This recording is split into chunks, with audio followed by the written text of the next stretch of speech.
Good morning, Los Angeles, and welcome to the City Council meeting for Wednesday, April 18th, 2007. We are here in Council Chambers, John Ferraro Memorial Council Chambers, room 340 of City Hall, where we meet every Tuesday, Wednesday, and Friday of the week. And we welcome our Channel 35 television viewers, and we also welcome our viewers from the internet as well. We are broadcast live on both mediums, both on Channel 35 through the city's cable system, and rebroadcast in the evening. We also are available online through the city's homepage at www.lacity.org, where you can click to the links that support our live webcast video. We're also available through your telephone if you call 213-621-CITY. The council phone service allows you to dial into that menu and listen to the meetings of the full city council or any of our committee meetings as well. Each council meeting is run according to an agenda, which we post 72 hours in advance, special items 24 hours in advance. That's also available online at www.lacity.org. And there are copies of the agendas here in council chambers and with the city clerk's office. We usually have local high school students who are council ambassadors who can help you navigate the ins and outs of a council meeting. But there are a couple items I'll bring you to your attention. One is that you can testify on any items that have been posted for a public hearing. All items that we consider receive either a public hearing in committee or, if it hasn't been done in committee, here in council. So if you'd like to be heard on that item, please fill out a speaker card in the back and give that to one of the sergeants at arms by the sides here. You can also testify from Van Nuys City Hall if that's closer to where you live. That is also a place where we go the first Friday of the month for our meetings and our efforts to bring City Council closer to all Angelenos. Secondly, you can also testify for general public comment, which is for items that are under our jurisdiction, that are not on the agenda, but that are nevertheless under our jurisdiction, but are nevertheless not formally on the agenda. And we invite people to testify from Van Nuys for general public comment as well. We require 10 members or 2/3 of our body to constitute a quorum and to begin business. Pursuant to our own council rules, all members should be in their seats at 10 a.m. We are past that hour, and I'd like to thank the council members who are here on time. Thank you to Councilmember Alarcon, Gruhl, Labange, Smith. That leaves us with 5 members awaiting 5 more. I'd like to ask if the following council members will please join us as soon as possible pursuant to our own council rules. Councilmember Cardenas, we're awaiting you in council. Councilmember Hahn, we're awaiting your presence. Councilmember Huizar, we are awaiting your presence as well to begin the meeting. Councilmember Parks, Councilmember Reyes, Councilmember Rosendahl, Councilmember Weiss, and Councilmember Wesson.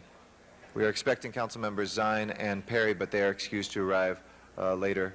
So again, please, Councilmember Cardenas, Hahn, Huizar, Parks, Reyes, Rosendahl, Weiss, and Wesson, please join us as soon as possible.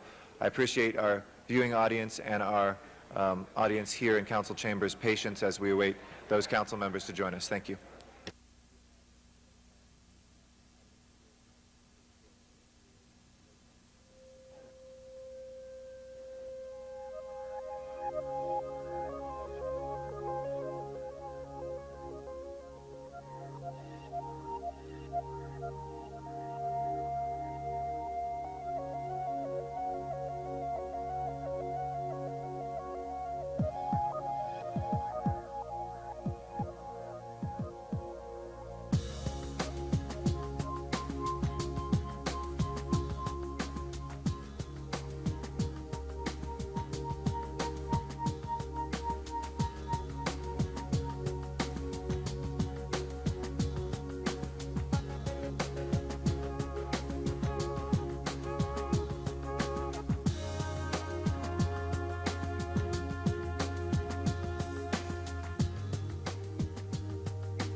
Thank you to Council Members Alarcon, Gruel, Labange, and Smith. We are still awaiting 5 more of the remaining 8 members who are expected to be here on time. Councilmember Cardenas, if you please make your way down as soon as possible. Councilmember Hahn, if you will join us. Councilmember Huizar, if you will please come down. Councilmember Parks, please join us. Councilmember Reyes, please come to Council Chambers. Councilmember Rosendahl, please join us. Councilmember Weiss, if you can join us as well. And Councilmember Wesson. Thank you, Mr. Parks. That gives us 6 members. We are waiting 4 more to begin. Thank you.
Thank you, Mr. Weiss, Mr. Labange, Mr. Parks, Ms. Gruel, Mr. Alarcon, and Mr. Smith.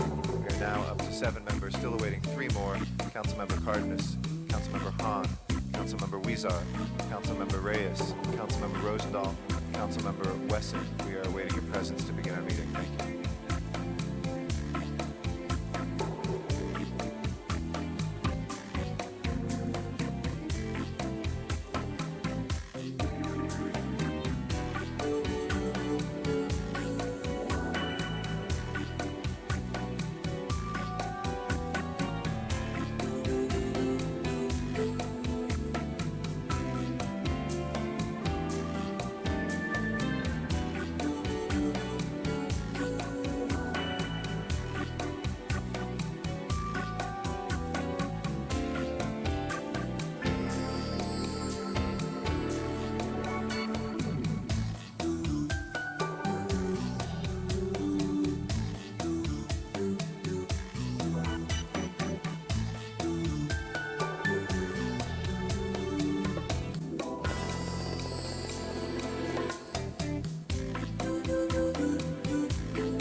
This is a final quorum call for Council Members Cardenas, Hahn, Huizar, and Wesson. I'm sorry, Ms. Hahn is here. Mr. Clerk, please call the roll. Alarcon, Cardenas, Gruel, Hahn, Huizar, Labange, Parks, Perry, Reyes, Rosendahl, Smith, Weiss, Wesson, Zine, Garcetti. 10 members present and a quorum, Mr. President. First order of business, please. Approval of the minutes. Ms. Hahn moves and Mr. Smith seconds without objection. Those will be approved. Next order of business. Commendatory resolutions for approval. Mr. Alarcon moves and Mr. Parks seconds without objection. Those 2 will be approved. Next order of business. Mr. President, do you wish to take public comment at this time? Yes, now it's time for general public comment. We have one public comment card from Arnold Sachs. If you'd like to come forward, Mr. Sachs. This is general public comment for items that are not on the agenda today, but are nevertheless under our jurisdiction.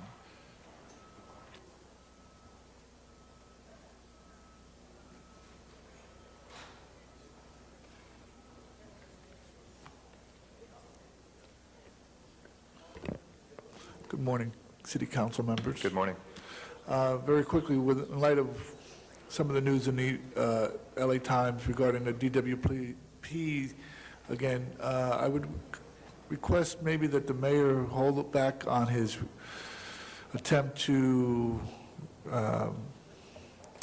regulate get in line with the school board and try to do something about regulating and bringing the DWP under control before it bankrupts the city. Thank you very much. Thank you very much, Mr. Sachs. That closes our general public comment. Mr. Clerk, if we have one more card. If that person could come forward who just filled out the card, I'll get it momentarily. Mr. Johnson, welcome.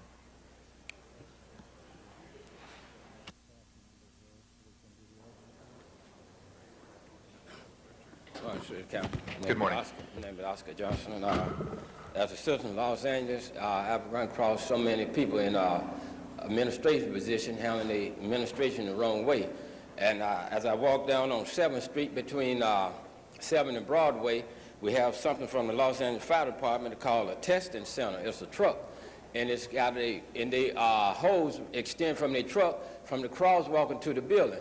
And then they asked the gentleman who operating the fire truck how long would they, would it be in the public way on the sidewalk. He tell me we're going to be there as long as we like. And then last Thursday about 2 o'clock, I went to the district attorney office to make a complaint, only looking for a telephone number. And I was escorted out the district attorney office, about 4 or 5 people with guns drawn on me almost, and put me on the elevator from the 17th floor to escort me all the way out the building. But anyway, that's what I really was wanting to speak about this morning, how fraudulent in our workforce seem to be. We seem to have at McDonald's on 43rd and Crenshaw seem to be a recreation center to hang out. And when people come in there to buy something, don't have room to sit because the people who sit and stay in there all day, they have taken up all the space. And the numerous of times when I comes in there, we have female employees seem as though they sit in their car and they waiting for me to come in there. And I've always been thinking something is very, very skeptical about certain type of employment. And I always thought misrepresentation of employment was fraud. And at the Albertson supermarket on 39th and Crenshaw is full of defect merchandise in that Albertson supermarket. It should be closed down. Because numerous of times, the community always said that the African Americans in Los Angeles get the other food from the other parts of the city where they don't want to bring it to Los Angeles. And we think that type of bad government should be turned around. Thank you, Mr. Johnson. That closes our general public comment for today. Mr. Clerk, if we can run through the agenda, please. Mr. President, before beginning the agenda, there's been a request to continue item 10 for 2 weeks to May 2nd. Colleagues, do we have any objections to continuing item 10 for 2 weeks? Seeing none, so ordered. Next items. Item 1 is a street lighting district item, notice for public hearing. Okay. Go ahead and open the public hearing and close the public hearing. And nobody wishing to call that special, let's go ahead and open the roll on that item, close the roll, and tabulate the vote. 11 ayes. Thank you. That assessment is approved for the improvement and maintenance of the lighting district. Next item, please. Item 2 is a public convenience or necessity item in Council District 1, notice for public hearing. A motion is required to grant or deny the application. Okay. Council District 1 is supportive of that item? Mr. President, there are no findings. That would have to be made by Mr. Reyes. Okay. We'll hold that on the... Mr. Reyes, we have item number 2, the public convenience or necessity, and it requires a motion in your district for alcohol sales at West 8th Street. Do you want to hold that on the desk, or you want to move it? You move it? Okay. Mr. Reyes moves that. I'll second that. There's no objection. Let's go ahead and open the roll, close the roll, and tabulate the vote. 12 ayes. That is approved.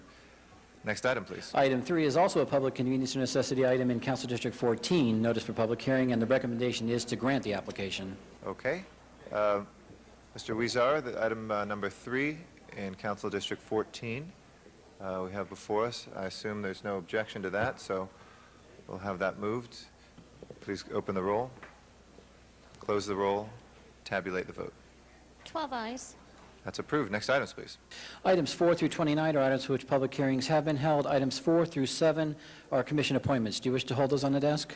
Yes, let's hold that on the desk, please. And I believe there's a request on behalf of Mr. Zine to call item 8 special. Okay. We will hold that for Mr. Zine, item number 8. Other specials, colleagues?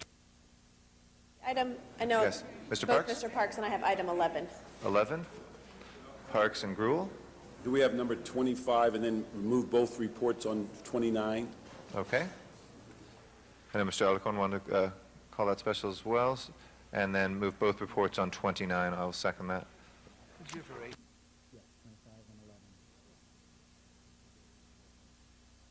Any other specials?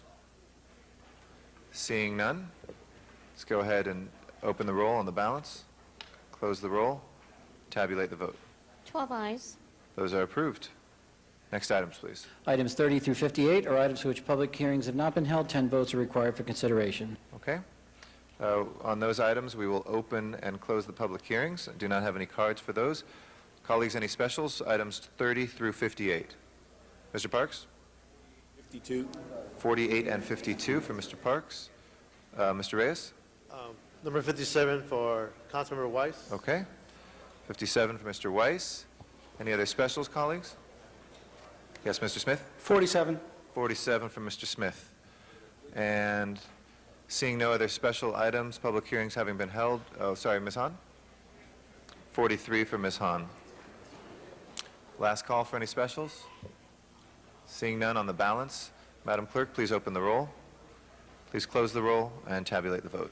12 eyes. Those are approved. Next items, please.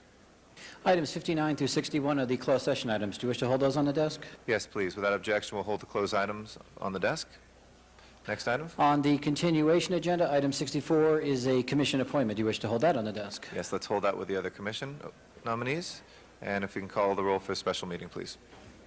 Alarcon, Cardenas, Gruel, Hahn, Weezer, Labange, Parks, Perry, Reyes, Rosendahl, Smith, Weiss, Wesson, Garcetti. 12 members present and a quorum, Mr. President. Okay, first order of business, please. Item 62 is an item for which public hearing has been held.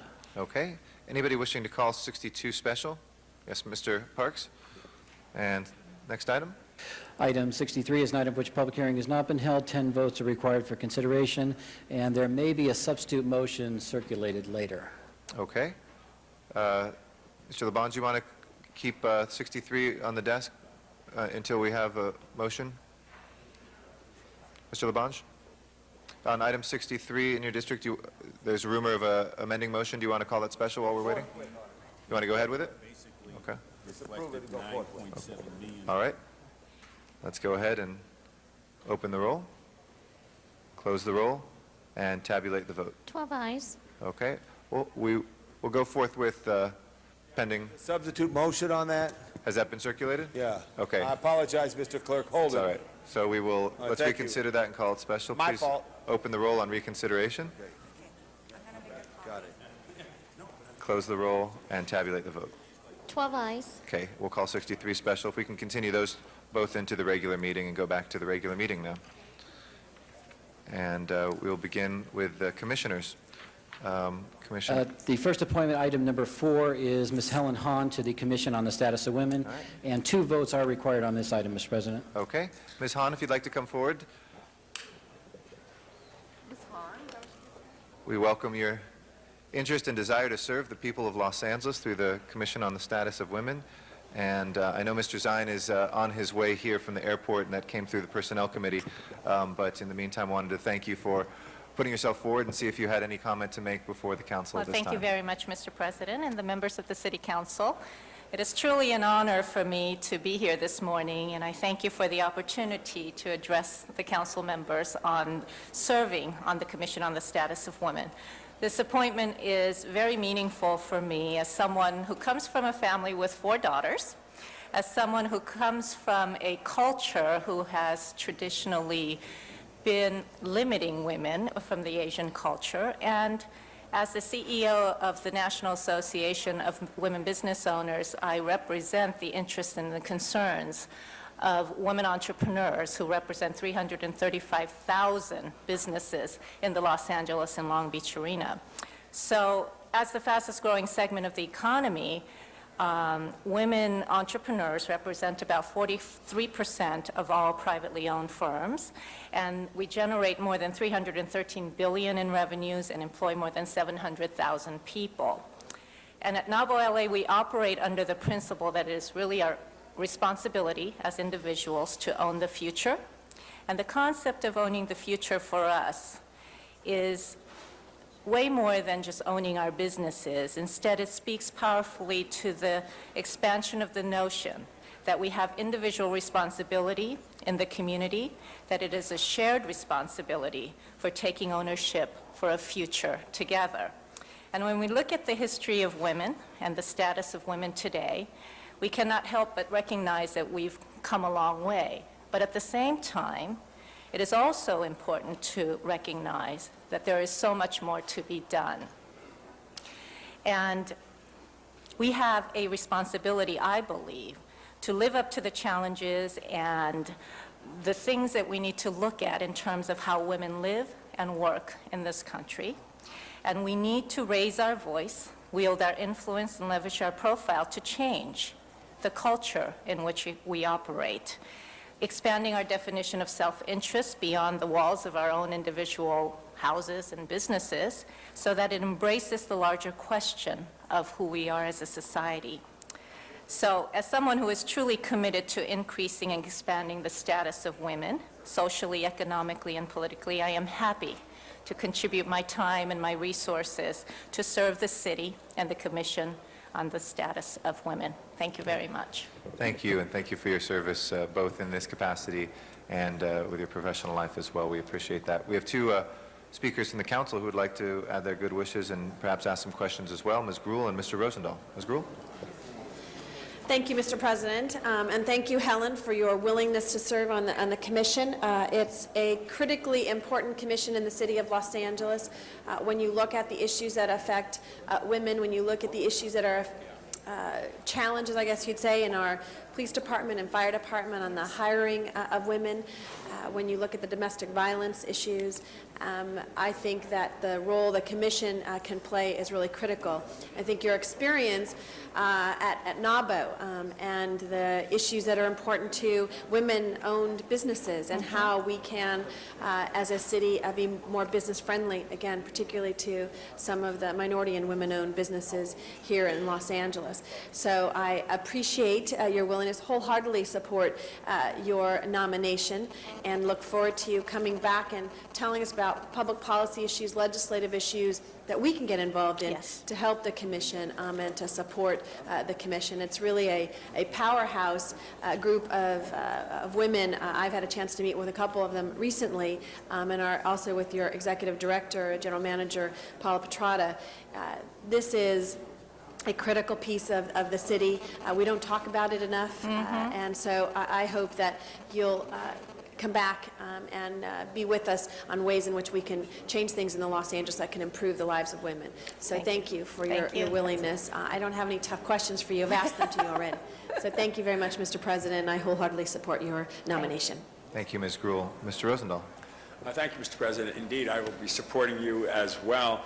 I really appreciated your comments about the culture and the background and where women need to be, which is equal with men on everything. I'm looking forward to a woman president and a woman mayor and a woman governor here in California, too, as time goes on. Yes. So I appreciate that kind of energy. The question I have for you has to do with the seniors. We're not doing enough for our seniors in this city. And senior women, frankly, outlive men. But the whole concept of mothers with children, we're focused on youth, we're focused on schools, but we're not focused on our seniors. And the women's seniors is a class that is extraordinarily large and growing, and of course the men too. Sure. So where do you think we can go as a city in providing more services, more support, and a plan for seniors? I think empowerment comes from participation and engagement. And, you know, I was at a conference where Sherry Lansing talked about the issue of ageism and where the baby boomers are in terms of the resource that they can bring and the participation in the community that they can contribute to. And a lot of the times it's the seniors that do have the resources and the time to commit their passion into what they believe in. And I think we have to change the culture in terms of how we can continue to embrace the knowledge base and the commitment of people, regardless of their age. And especially with women, when it comes to business ownership, there is no expiration. So we have a lot of women who are self-owned businesses who continue to participate in the fabric of the economic community. So I think that we can, as a city, do many, many things to serve and empower women into continuing to provide service. I look forward to your leadership on the commission, and you know, we have a Department of Aging. We're going through a budget process now. And I would encourage you and your commission to take a look at the Department of Aging, just because your commission really should be looking at the entire city and all of its aspects, and look at the Department of Aging and come up with ideas that in the budget process we can implement. Because last year, my colleague Greg Smith and I and others, we proposed some $300,000 for them to do a study of the next 10 years, and they did nothing. The money was swept back into the general fund. I don't want another year to go by, and I need your leadership on it. Thank you for stepping up. Definitely. Thank you. Thank you very much, Mr. Rosendahl. That's our last speaker from the council. So with that, Madam Clerk, if you'll please open the roll on the nomination, close the roll, and tabulate the vote. 13 ayes. Congratulations, Commissioner. Welcome aboard. Thank you, Mr. President. Thank you. Yes, Mr. Smith. Ask number 29 go forthwith. Sure. And If there's no objection. 29 forthwith, sorry. And I remove my request on number 47. Okay. It's been requested, so let's go ahead. We can vote on 47. Madam Clerk, if we can open the roll on that, close the roll, and tabulate the vote. 13 ayes. That is approved. If we can move to the next commissioner, please.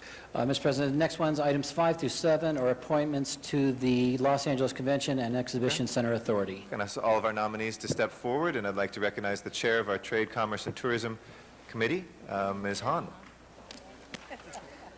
Thank you, Mr. President.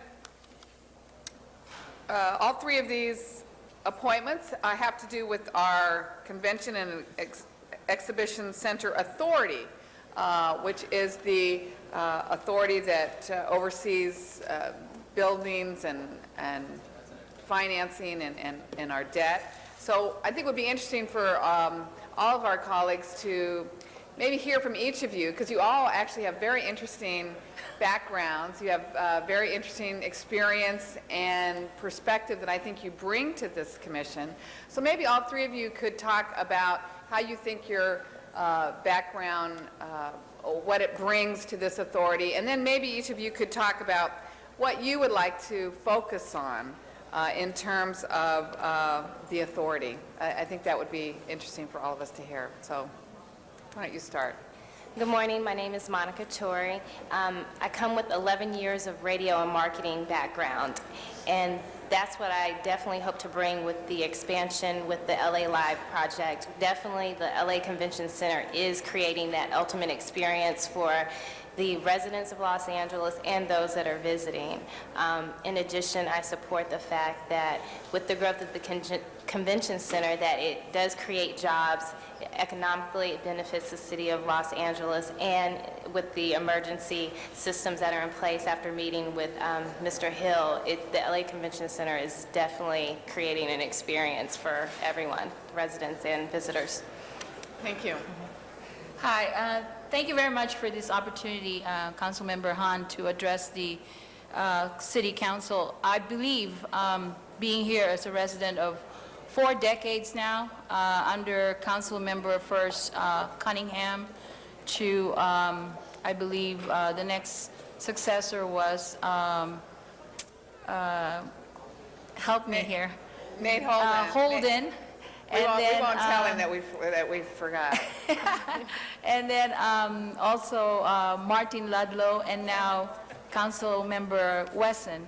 I believe the city is going through a renaissance with this mayor, because I'm seeing a very high convergence of good spirits from this council and the mayor, where you're bringing, I think you're opening up the closed circuits of in-groups to now a wider circle to all of the citizens and converging all of our interests. I have a background in quality, and my background is I've always believed in building houses of quality wherever I go. and I built it in government service, collaborating government, industry, academicians, and quality professionals. They said it could not be done, but I believe government should be the leaders of the higher public common good. I also believe that building houses of quality can also be done in the community if you stand for civil rights, leadership development, higher education curricular reform, and also nonprofit development. In the convention center, I found my house of quality principle embodied, activated, and animated in all 4 or 5 or 6 engines. I think it's a very vibrant organization. I feel like I've gone home. I don't want to be dead yet, although this is the anniversary of my father, who lost 5 members of his family to the Japanese Imperial Army during World War II.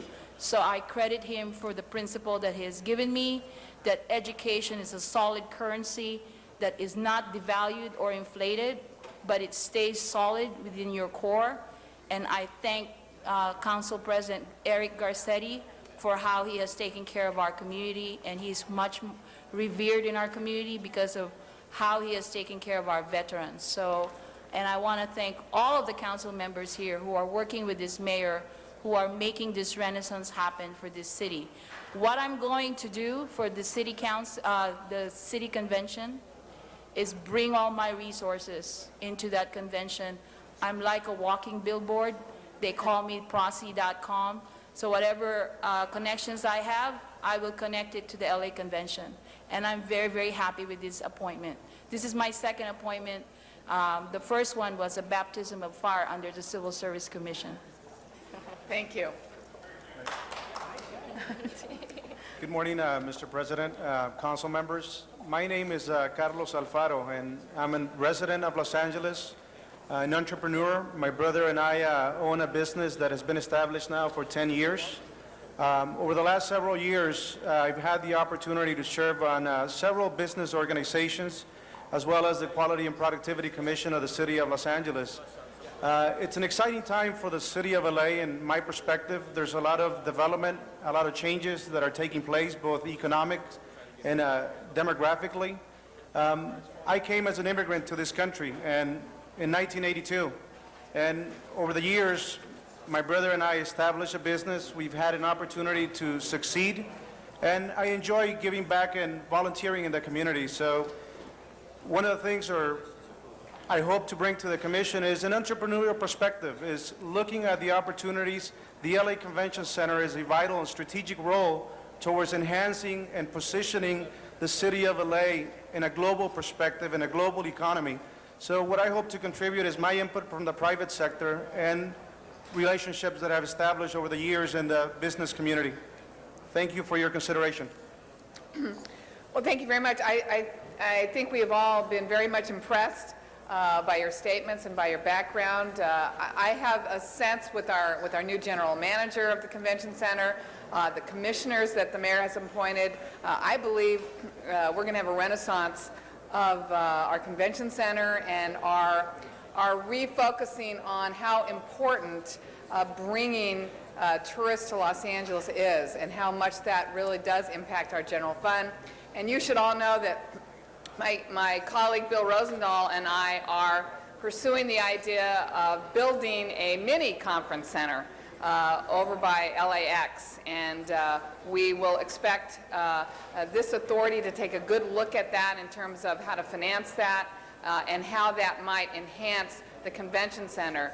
And as the new general manager, Mr. Abbasi, is saying, it's really about growing up mini conventions that we're right now losing to, Burbank, Glendale, Long Beach, and actually growing them up here in Los Angeles, so the next logical place for them to book a convention would be at our large convention center. So we're going to ask you to take a good look at that and see how you can help us achieve that goal for the LAX area and for the hotels that border the corridor there. So congratulations. I support all three of you wholeheartedly. I think you're bringing a fascinating perspective to this authority.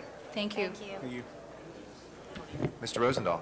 Yeah, there's not much more to say with our great chair and what she just went through with the questions here, but I had the pleasure of meeting the three of you before the committee. We went into a lot of questions about your backgrounds and your qualifications, and indeed, as I said then, Mayor Villaraigosa has been doing a brilliant job in appointing people to commissions. It's not political payoff, it's not big contributors, it's people who have professional capability and the diversity. And the three of you just exhibited to the City Council and to the people watching this that you are truly committed to making the city a better place. And we look forward to your leadership, the three of you, on that commission. And as Ms. Hahn said, we're in the black now there at the Convention Center. We want to keep that getting better and better, and we do want a conference center over near LAX, because as we go forward with that corridor there on Century Boulevard, it will become a destination point. So we look forward to your leadership as well. Congratulations for stepping forward. We appreciate it. Thank you. Thank you, Mr. Rosendahl. Mr. Labange is our next speaker, to be followed by Mr. Reyes. Mr. Labange?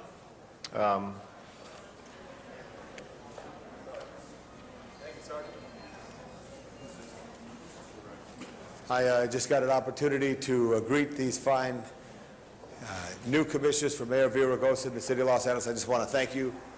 Just make Los Angeles right, as you could do, and I appreciate that. And if I could, Mr. President and Commissioners, just real quick, just salute the Valley leadership that's down here for Valley leadership training today. John Burry from Greg Smith's office, Alice Roth, Terry Davis, and all the group there. Give them a welcome to City Hall, if I could, right there. Valley leadership. And the Convention Center, to go full circle, don't forget the Valley when you think about the Convention Center. Thank you, Mr. President. Mr. Reyes. Thank you, Council President. I also want to say thanks to our volunteers and new commissioners, but I did have one question regarding this effort. The city's been putting together a comprehensive approach in dealing with gangs. And what we've learned in our hearings, and most of us who grew up in these neighborhoods already realize it, that with jobs you can allow for an environment where young people will have a sense of self-esteem and no need to join a gang. Yes. So my question to you is, as commissioners, you will be in a position to look at various agreements, contracts. Would you find it as part of your priority to stimulate that discussion in terms of how many jobs we can create for our youth in the city?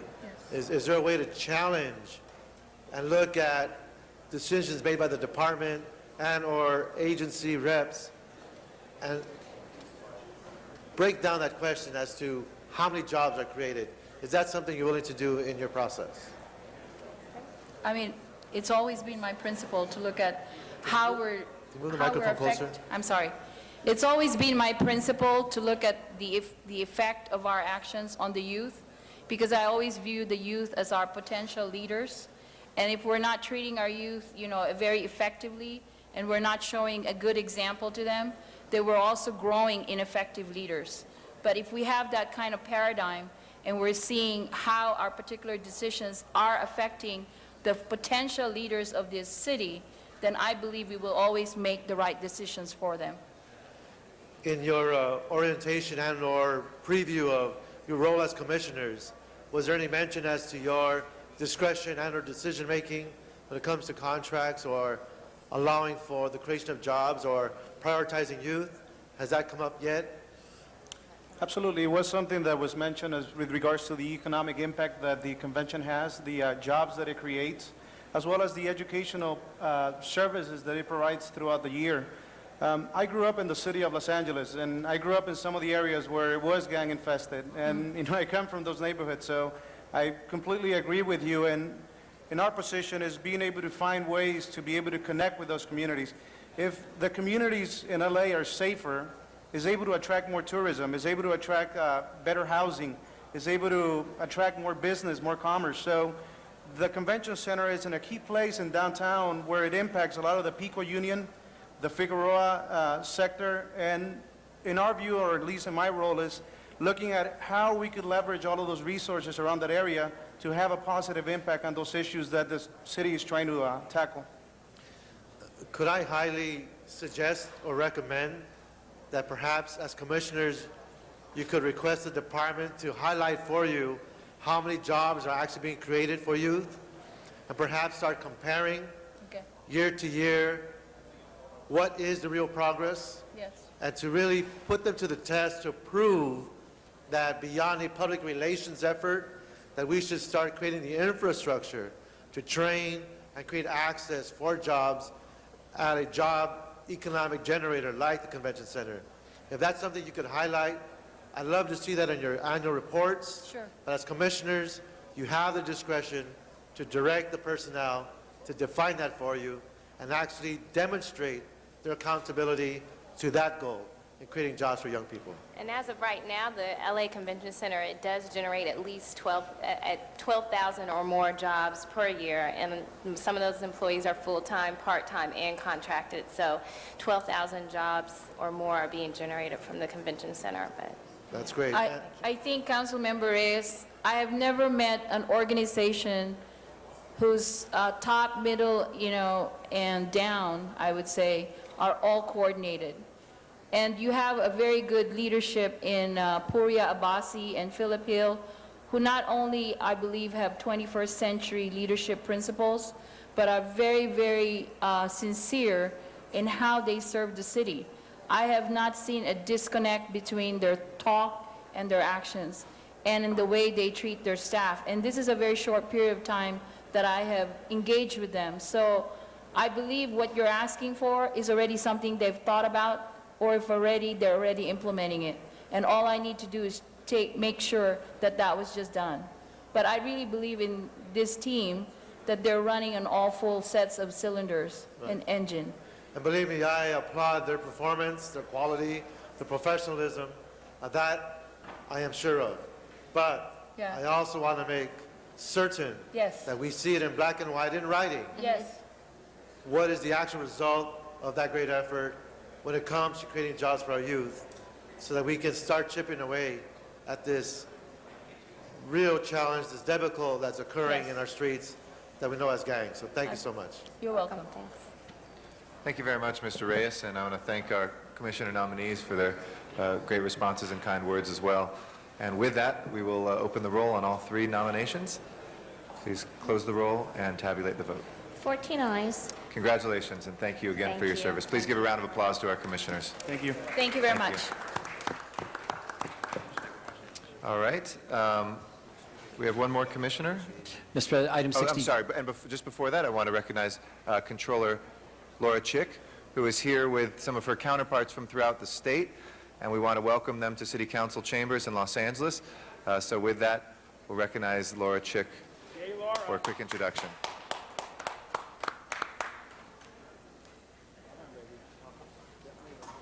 If our guests want to join her, why don't you go over there to the podium, make sure I'm folks sorry, can see you.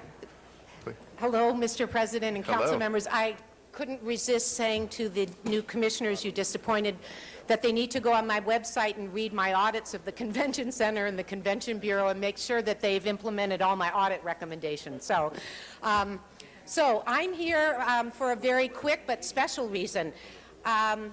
In doing a little research and asking questions, I discovered that in the entire state of California, council members, there are only 4 elected auditors. Your city controller is one of the 4. Los Angeles, Long Beach, Oakland, Berkeley. Guess what? Come on.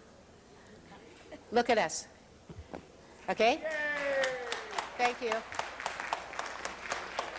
So you are not the only one suffering, Long Beach, Berkeley, and Oakland. No, I think having an elected auditor is the only way to have transparency and accountability and good government. But I just wanted to bring these 3 dynamo auditors. And by the way, what they are that I'm not is they are all professional, trained auditors. You know the charter does not require that for us. And I invited them here. We're having an idea sharing meeting today. To see what I can learn from them and vice versa. So, on my far right, the City of Long Beach, Auditor Laura Dowd, another Laura, who was elected in July of 2006, so it hasn't been quite a year. Anne Marie Hogan, I'm sorry. Anne Marie Hogan to my left from Berkeley, and she is the veteran since December of 1994. And now immediately to my right, the newest, Courtney Ruby of Oakland, November 2006. So I wanted you all to meet them, and we're going to go roll our sleeves up and learn from each other. Thank you, Councilman. Thank you. We welcome you here, and it's a wonderful introduction, and thank you so much, Controller Chick, for joining us and for all of the auditors that have joined her as well. Enjoy your time here in Los Angeles. Though Long Beach isn't very far away, so I'm sure you enjoy LA all the time. With that, we have one more commissioner. It's item 64. Is that nominee here? That is the appointment of Ms. Suzanne Manriquez to the Quality and Productivity Commission. Ms. Manriquez? Welcome. And this came out of our Audits and Government Efficiency Committee. But if you'd like to give a statement, thank you. I think a number of us are familiar with your great work, but why don't you let us know your interest in serving, and thank you for putting yourself forward. Okay. Thank you, President Garcetti. First of all, I want to say that it is a privilege to have been conferred this honor, and I'm really pleased to be here. I apologize for not being here yesterday. I missed the meeting. I had the Board of Supervisors meeting to attend. And I just wanted to say that when I was first notified that this was a possibility, that most of my colleagues said, "What? Doesn't sound very exciting." And I said, well, as someone who's worked in county and state government for 16 years, it may not sound exciting to you, I said, but one of my biggest priorities has always been to make government more responsive and make it something that people are not disenchanted with. And I saw this committee as an opportunity to work with the city departments to see what could be done to, I think I'm a strong believer that people come to work every day with the idea of doing the best job they can. And sometimes, unfortunately, we set up bureaucracies and systems that don't allow them to do so. And one of the places we need to look to make those improvements are with those people who are actually doing the work on a daily basis. So again, even though I was told by many people, oh, that doesn't sound all that exciting, I was excited by it because I think it is an opportunity to ensure that we are more responsive and that we are more accountable and that people feel that government is something that does work for them, because I'm a firm believer that it does and it can. So again, it was a privilege to be to accept the mayor's recommendation and appointment, and I'm pleased to be here. Thank you. Thank you. And you certainly embody those values as well. I'd like to recognize our chair of the Audits and Government Efficiency Committee, Mr. Huizar, and then Mr. Reyes and Ms. Gruhl. Thank you very much, Mr. President. And just last week, we heard Ms. Manriquez in our committee, the Audits and Governmental Efficiency Committee, and she presented her interest in serving on this commission. On top of that, we looked at her background and realized that this is perhaps one of the best suited people we could have for this commission, because when you think about it, the work that Ms. Manriquez has been doing, working for Supervisor Molina and Mayor Villaraigosa when he was then Assembly member, working with constituents day in and day out, she's on the ground talking to people about their views on what government can and how they can be more efficient. So we're thrilled to have her as an addition to this commission and look forward to working with her. I think she brings a wealth of experience and a very unique perspective. So thank you, Ms. Manriquez. And I know you're very busy working for the supervisor, so thank you for edging out some time to also not only serve the county, but serve the city of Los Angeles in this capacity. Thank you. Thank you. Mr. Reyes is our next speaker. Thank you, Council President. This is the Susan Manriquez fan club. Susan, thank you so much for your hard work. Since the early 90s, seen you work with then Assembly Member Villaraigosa. Now he's the mayor and everything in between. Now with Gloria Molina's office supervisor. And to be at all the events that you attend on behalf of the county, but to know that you also have a clear recognition that they are the same community, the same people, regardless of jurisdiction, and the fact that it's a quality of life issue that you prioritize, make it clear with your professionalism, your heart, your compassion. And for that, I just want to say publicly, thank you so much for being there for our communities. Congratulations. Thank you, Mr. Reyes and Ms. Gruhl. Thank you, Mr. President. And I just want to add to what my colleagues have said. We've had the pleasure of knowing each other for a very long time, and your experience, your expertise in various levels of government, I think, will be a wonderful addition to this commission, to use your experiences on how we can do things better and more productively in Los Angeles. And so I just wanted to add my thank you, and thank you to Supervisor Molina for letting us steal you away for part of this, some of the time that will be required to be part of the commission. But welcome, and thank you for your commitment to the city. Thank you. Thank you, Mr. President. Thank you, Ms. Gruhl. And let me add my voice to the chorus as well, that I personally and my office has really enjoyed working with you on open space issues, a number of things, and it's great to have county and city levels bridged, and you will embody that in this appointment. So very excited to have you aboard, but let's make it official. So if we can open the roll, Madam Clerk, close the roll, and tabulate the vote. 14 ayes. Congratulations. Thank you. Welcome aboard. Thank you. Mr. Zion has had his questions answered on number 8. If there's nobody else who wishes to be heard on it, we'll go ahead and... I just have them approve with amendments that we put through. Okay. And that's already had a public hearing, so Yes. we do not require a public hearing, so... Amendment going on, yes. Oh, we don't have them yet? Okay. We'll hold that until we have the amendments, then? Okay. And we'll move on to number 11. Mr. President, on item 63, the substitute motion was circulated, and I don't believe there's Okay. any questions on that. Sure, let's go ahead then, and if we could open the roll on item 63, close the roll, and tabulate the vote. 14 ayes. That is approved. Okay, if there's no Forthwith. objection, we'll send that forthwith. Okay, next item, please. Item 11 was called special by Council Members Parks and Gruhl. Okay. The mid-year report, Mr. Parks, as chair of the committee, take precedence. Thank you, Mr. President.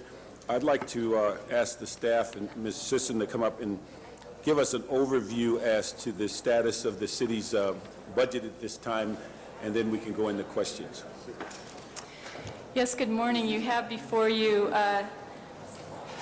the mid-year financial status report, just a couple months after the mid-year.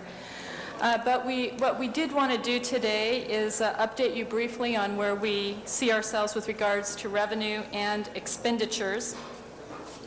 We are currently projecting over expenditures of approximately $41.3 million. The largest portion of those deficits is attributable to the $8 million shortfall in the civilian flex account and $9.7 million shortfall in the workers' compensation account. We also have deficits in police, fire, general services, and transportation. And it should be noted that in some cases, these deficits are beyond departmental control. So we can talk about those if there are questions on that. We've also made some recommendations in this report instructing departments to unencumber and unappropriate certain MICLA funds that have been sitting around past our 3-year deadline, and we have asked that those be unencumbered so that we can sweep those to cover deficits in other departments.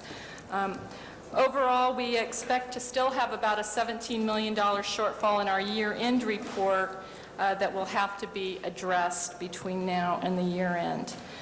I do want to talk about revenue. What we are seeing now is basically revenue falling short of where we had originally hoped we would be at this point in time. While we plan to meet our revenue budget, that is largely due to the fact that we received $44 million in property tax revenue at the beginning of this fiscal year instead of at the end of the prior fiscal year. And so that is making up for some of our revenue shortfalls. Where we find ourselves, just give me a moment here. Where we find ourselves a little bit in doubt of meeting our estimates is basically in the areas of property tax, documentary transfer tax, where we expect to see declines, and that will be partially offset by what we seem to believe will be healthier revenues in terms of business license tax, and also in our departmental receipts, which continues to grow as a percentage of our overall budget. As I said, we do project meeting our year-end budgetary revenue estimates, but that is again due to receipts that were received early in the fiscal year. We're happy to take questions and answer any other inquiries of the council. I have with me David Luther, who is the Chief Management Analyst in our Group 1 Budget and Finance Group, and Marla Blevins, who you are accustomed to seeing on debt issues, but has jumped into the lurch here to do her first financial status report. Thank you very much. Let me just ask on attachment 2, where we show the projected revenues. That's dated as of February 28th. Would we have any more updated figures? And if so, would we reflect more revenue that may impact some of the recommendations today? We do have more updated figures. Those will be released with the mayor's budget. I can tell you, as we stated in this report, we were very close to producing the revenue outlook that comes out with the proposed budget. Where we stand today is we expect property tax to be down. We expect, again, documentary transfer tax to be down. And overall, on a net basis, we're anticipating about $24 to $25 million more in unallocated revenue than is projected in this particular report. Okay. Now, one thing I was wondering about, if it comes out in the budget, then we would not have access to it for this fiscal year, and whether some of the changes we're talking about making, particularly with that $17 million deficit between now and July 1st or June 30th, that's why I think it's critical for us to have the updated figures to see whether we'd be making the kind of changes we're making today if those numbers were known. It is true that the unallocated revenue that's projected has been assumed as a reversion and available to balance the 07-08 budget. Yeah. So any actions taken today, we will have to be looking at whether we have departmental surpluses between now and then that we did not anticipate that could cover those actions, or if we miss our mark. Again, this is a projection of what we're seeing in unallocated revenue through the year end. If we miss our mark, of course, to the positive, that could cover any When you say it looks like we're going to meet our mark, is that for the end of the fiscal year, or are we looking at it month to month? Right now, we expect to meet it as of the end of the fiscal year. Yeah, because one thing, and I didn't notice this until after the Budget and Finance Committee, do we normally trail a month or so behind on the revenue projections on our status reports, or they're pretty consistent? Because it looks like the allocations and our commitments were up to date, but yet we're about a month or 5 weeks behind on the revenue projections. Well, the revenue projections are largely based on the actual receipts we get, and we look to the Office of Finance for some of that information. We actually have very good contacts with the county and the Auditor Controller's Office on property tax. So there are two members of my staff that all they do all year is not only estimating revenue, but following up on the sources of those revenue and also the data that's available to validate what we're projecting. In terms of the lag, it would vary according to revenue source. Sales tax data comes in differently from property tax data, but it's safe to say it's not immediate. And I would expect that on average we have a 3 to 4 week lag in when we receive the actual data for a particular time period. I would just like to see in the future that as we can project as close as the date of the report, that gives us more flexibility to know whether we can use it this year or whether it should be swept. We have no choice today because it's already been swept. I think it's fair to say that this particular, again, mid-year in quotation marks, report is unique in that it has come out so close to the mayor's proposed budget, and we're trying to set forth the actions we think need to be taken to make sure we end the year balanced, and also we're trying to maintain the mayor's ability to release his budget. All right. Let me just ask you, you mentioned earlier that $9.7 million have been unencumbered. Give us an idea, what did that come from? Is that the UB you're referring to? I'm sorry, the 9 points, I think I was referring to That was oh yes, the prior year general fund encumbrances. Those are... I mean, is that the UB?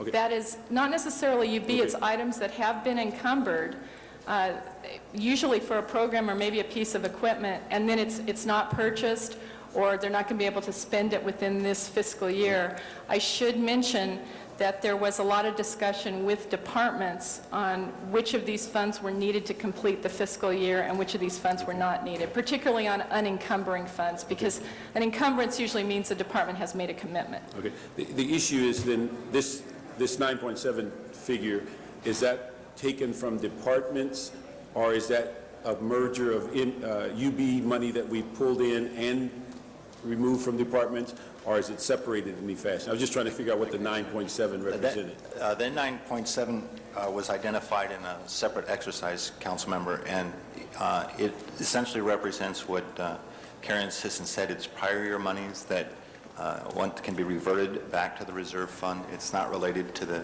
UB actions. Okay, so it's coming out of the department's budgets. Yes, and over the course of between now and the end of the fiscal year, with this council instruction that we're recommending, departments will start to, they've already started, but they will complete essentially all the actions necessary to make sure that money ends up in the reserve fund by June 30. Okay, so the issue is then that's the next question is on the UB, what condition is the UB in today, and how much have we swept and how much is remaining? And I think we asked if you could provide us a list so we'd have some idea. Yes, we can provide that list to you, but essentially, to answer the summary questions, we started the year with $46.5 million in the UB. With the recommendations, if they're approved, I understand there's some modifications today, but with the recommendations contained in the mid-year report,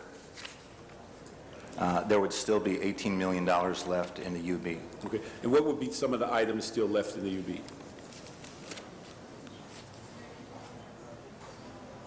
As remaining available balances, there'd be, I can run through the list. The larger ones, yeah. Okay. LAPD consent decree program, 1.7 million available. 311 service request system, 928,000 available. Gang prevention intervention, $1.7 million available. Contamination reduction program, that's special funded, $1.7 million available. In-car video, $5 million available. And that's the significant, I'm sorry, there's one more, links replacement system, $3.3 million available. All right, thank you. And then, Karen, you mentioned earlier about the moving of MICLA funds from a variety of projects. Could you give us an idea of what projects so the council members would know if they're projects that impact their districts? Boy, I don't have the list with me. I think for the most part, though, we're talking about projects because, MICLA typically funds equipment purchases. We do have some assets, notably like the police administration building. But let's see. Okay. Yes, actually, we're looking at about $14 million in fleet acquisition. So that would be, fire, GSD, and police vehicles. Those would be vehicles that we're not going to purchase? That's correct. Okay. And again, these were reviewed in terms of meeting the criteria that we set for unencumbering MICLA funds, which is generally if you have had those funds for 3 years and you have not spent them and you have not got a purchase order or something out on them, that was a policy adopted by the council as part of its financial policies, and so we're implementing that policy. There's about $6 million being swept for the retrofit of city buildings and 5.3 for alternative fuel infrastructure improvements. So that's what we're looking at right now. That's over 3 years old. Okay. Now, would the expectation be that those projects are no longer needed? Are they going to re-budget for them? What is the status of those? The expectation was, what our plan was, we have kept the MICLA authority in place, so that those projects have existing MICLA authority. So if they come through and they're ready to proceed, they meet the project readiness test, then we can proceed to budget them in future years. However, I want to emphasize, these are things that have been on the books for 3 years and have not made progress to the point of doing, using those funds. So the authority exists, the council's already approved the authority for these projects. So if they come back and they are ready to proceed, we can try to incorporate them in the budget at that time. I'd like to see If the projects are ready to be built, they'll be paid for with MCLA commercial paper funds. The thing is, what I'd like to see, if we could get some report back to the Budget and Finance on projects that are 3 years old that have been approved, what has been the delay and why haven't they been constructed? Because I think one of them is a fuel issue, and if we had budgeted for a certain number of vehicles and they've not been purchased and it's 3 years old, we need to find out why those requests were not acted upon, or whether the need is passed, or whether they fulfilled it in another fashion. We'll be happy to do that. All right. And then on the one thing I think was we left the committee a little unclear. What's the final status of the Emergency Preparedness Department? Did we fund portions of it? Did we sweep portions of it? Is portion of it still in the UB, or just where are we on that at this time? They hold that money in projections. Is it in the unappropriated balance? It's, to answer your question, I don't know the specific details of what's been proposed at council, but as I understand it, we did leave funds remaining in the UB to take into account that there is a pending report. I don't know exactly where it is in the process, but yes, it's been taken into account. Okay, so that's a report that's coming? I don't know the status of that report. Yeah, because the thing is, we've heard two different things. We hear that there's an item coming to us that's going to ask for partial funding, then we've heard it's been swept, and we're just trying to get some general sense of just what we could expect, because we're not going to have another budget meeting until the budget's over. Correct. So if there's expectations, we just need to figure that out. All right. I was just informed that the report would be heard at Public Safety Committee on Monday. Okay, very good. And then the other item that I think we talked briefly on, dealing primarily with the gas or the petroleum account, just to give us an idea of when the report back is going to come on the survey of vehicle usage and take-home vehicles. When can we expect that? We would hope that we would have that probably right after the budget hearings. If we can get it, if we can have all of the data ready at the time that's considered during the budget process, we'll do that. I think as we reported in Budget and Finance, we have a lot of the data collected, particularly as it regards the city fleet. We need more information on some of the larger departments that manage their fleets independently. Okay. And then give us an idea with this report, where are we on the reserve fund? That's a good question. And the reserve fund, as it sits right now, will have the contingency reserve fund balance of $40.92 million. And I believe the total reserve fund balance, if I'm correct, well, the emergency reserve is going to be $108.5 million, and then the contingency is $40.9. So I believe we're at about 149, 150, and I'll look to David if I got that wrong. Yes, in attachment 1A of the report, we had estimated with the information that we had in this, that we used in this FSR, if we had essentially approved all the recommendations, the transfer from the reserve fund and the inclusion of a projected $17 million deficit yet to still be addressed, we would still end the fiscal year with a total reserve, which consists of emergency plus contingency of $186 million, which is approximately where we started this fiscal year. Okay, so we And $36 million better than my math. Okay, so we're better, we'll be at where we projected we'd be at the beginning of the year, so we're pretty much at that 4.5%. As long as the... we don't keep spending. As long as the revenue that Karen had mentioned before, it's not revenue until the end of the fiscal year officially, but as long as that revenue stays as we project, yes, sir. Okay, so we're in better shape than we thought a while back. Could you just also comment on the whole issue of the human resources benefits and also the issue of workers' comp and what kind of hit we've taken on those two issues? One of the things that's really hitting the human resources benefits account is the fact that our workforce is increasing.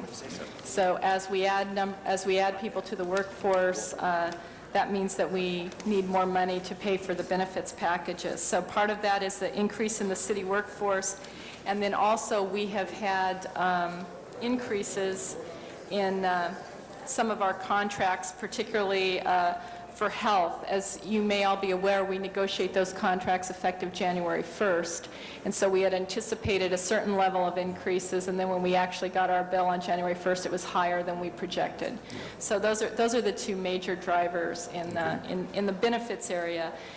In terms of workers' comp, where we see ourselves is we have seen some declines over the prior years as a result of the workers' comp legislation. However, it seems that some of those benefits have sort of trailed down, and now we're seeing a flattening out and also in some areas a modest increase. So, we need to look more at those areas and see if there are areas where we can improve. The mayor has said to general managers and charged us with monitoring the number of claims by department, so we can start to pay more attention to each department and what we may need to do in terms of safety or other issues that would reduce those claims. Okay. Well, one thing on the amending motion that we're going to present today, a couple of things in that area. We're going to ask that you and the Personnel Department, the CAO, look at the whole issue of workers' comp for suggestions, and then for the human resources benefits that we ask you and Personnel Department to look at the issue of an RFQ to get information about what's available so that we can at least make some educated guesses about those two areas, because I think from your figures, we're almost at $20 million Yes. Impact just in this year. Right, that's And the correct. trend line seems to be going up as opposed to the leveling out period seems to have gone by the wayside. Let me ask you also, would you comment on the issue? You mentioned earlier that of the deficit, it's primarily the larger departments, and some of the deficits are beyond their control. Can you just briefly comment on police, fire, general services, and transportation? What might be some of the issues that you're concerned with and where we may need to put attention? Well, particularly with regard to general services, petroleum prices have outpaced even our projections. We put approximately $9 million in the unappropriated balance on top of what was budgeted in GSD's fuel account. With this report, we are sweeping that, we are using that $9 million and transferring it to GSD for fuel purposes, and we are still anticipating, based on their projections, maybe a $2 to $3 million additional need when we come back for the year-end report. Again, fuel prices are not something that they can predict. We also have issues in transportation with some of the overtime that's required either for special events or for things like natural disasters. I mean, not necessarily natural disasters, but for example, the windstorms that were had recently, they're called out on overtime. With police, police overtime is an issue. With fire, until we get all of our firefighters fully staffed, constant staffing continues to be a challenge to budget for appropriately and to predict. And then you mentioned the magic word, constant staffing. One of our summer reports was going to be a study. Do we have an idea on the timeline of that? To be truthful, I hesitate to commit. Well, after the budget, I realize. Yes, Yeah, but no, we have actually, our analyst has actually done a terrific job, has got a terrific start on that. I think as we mentioned in budget and finance, one of the challenges with constant staffing is it gets to your route deployment structure.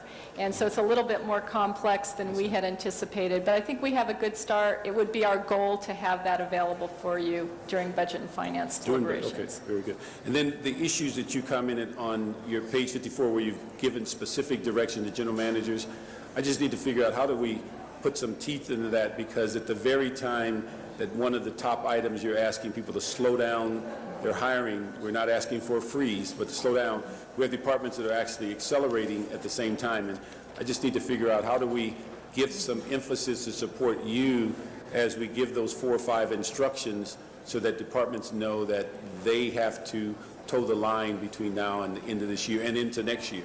We are monitoring on a biweekly basis and preparing reports essentially showing the hiring in the city. For the last two payroll periods ago, there were 74 total hires in the city, and this is not net of attrition, so there were positions that would be essentially deducted to get net hiring, but just to give you an idea, 74 positions two payroll periods ago and 39 positions this last completed payroll period. We review by department essentially every hire now and report to the mayor's office on the status of especially those departments that are projecting deficits that are hiring staff. We do have hiring plans for each department. They're somewhat flexible, but essentially we're working with the mayor's office to monitor hiring by department. And as we prepare this report, we'd be glad to also share that with your office on a biweekly basis as well. As we look towards the end of this fiscal year and go into next fiscal year, are we going to give them some kind of a template of hiring pattern throughout the year so we won't have these peaks and valleys? Because as you mentioned earlier, what's driving the human services, what's driving the pension increases, what's driving a number of things is the hiring of personnel, and whether we can balance them through a 12-month hiring plan versus these massive peaks towards the end of the fiscal year. Are we looking at things such as that to give that kind of guidance? Well, I think one of the issues with hiring is availability of lists, availability of tests. There are certain things that departments don't control, and also candidate pools. And for some jobs, it's easier to recruit candidate pools than others. What we're trying to move toward is to say, here are your salary dollars, you need to stay within them. But provide department managers, since they're really the experts in their area, the flexibility to say, I need to hire a management analyst now, that's more important to me than traffic engineer, whatever it may be. But give the general managers some discretion, but hold them accountable to the dollars they have been budgeted. And that's probably going to be more effective than actually trying to manage their hiring by particular classification or how they even it out through the year, because again, there may not be lists available. They may be ready to hire, but they may not have candidates to pull from. Or there may not be exams, or they may need new classifications. So we are trying to work with the personnel department. I mean, there's some things that actually, as you know, the CAO and the personnel department share responsibility for many personnel actions.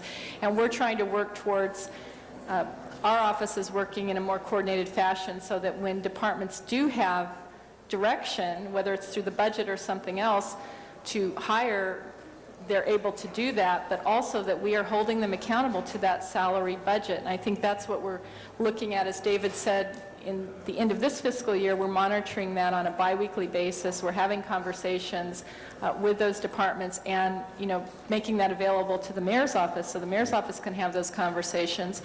And then we're planning to continue that through next year. Okay. Now, we hit the magic point, hold them accountable.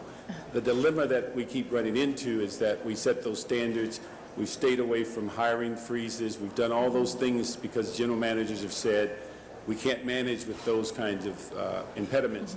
But yet we're 3 months away from the end of the fiscal year and we are $41 million overspent with the expectation of another 17 before the end of the year. The missing link is the accountability, because it appears that there's general managers that, on the one hand, stay within their budget, and their reward is we sweep their accounts because they stayed within budget.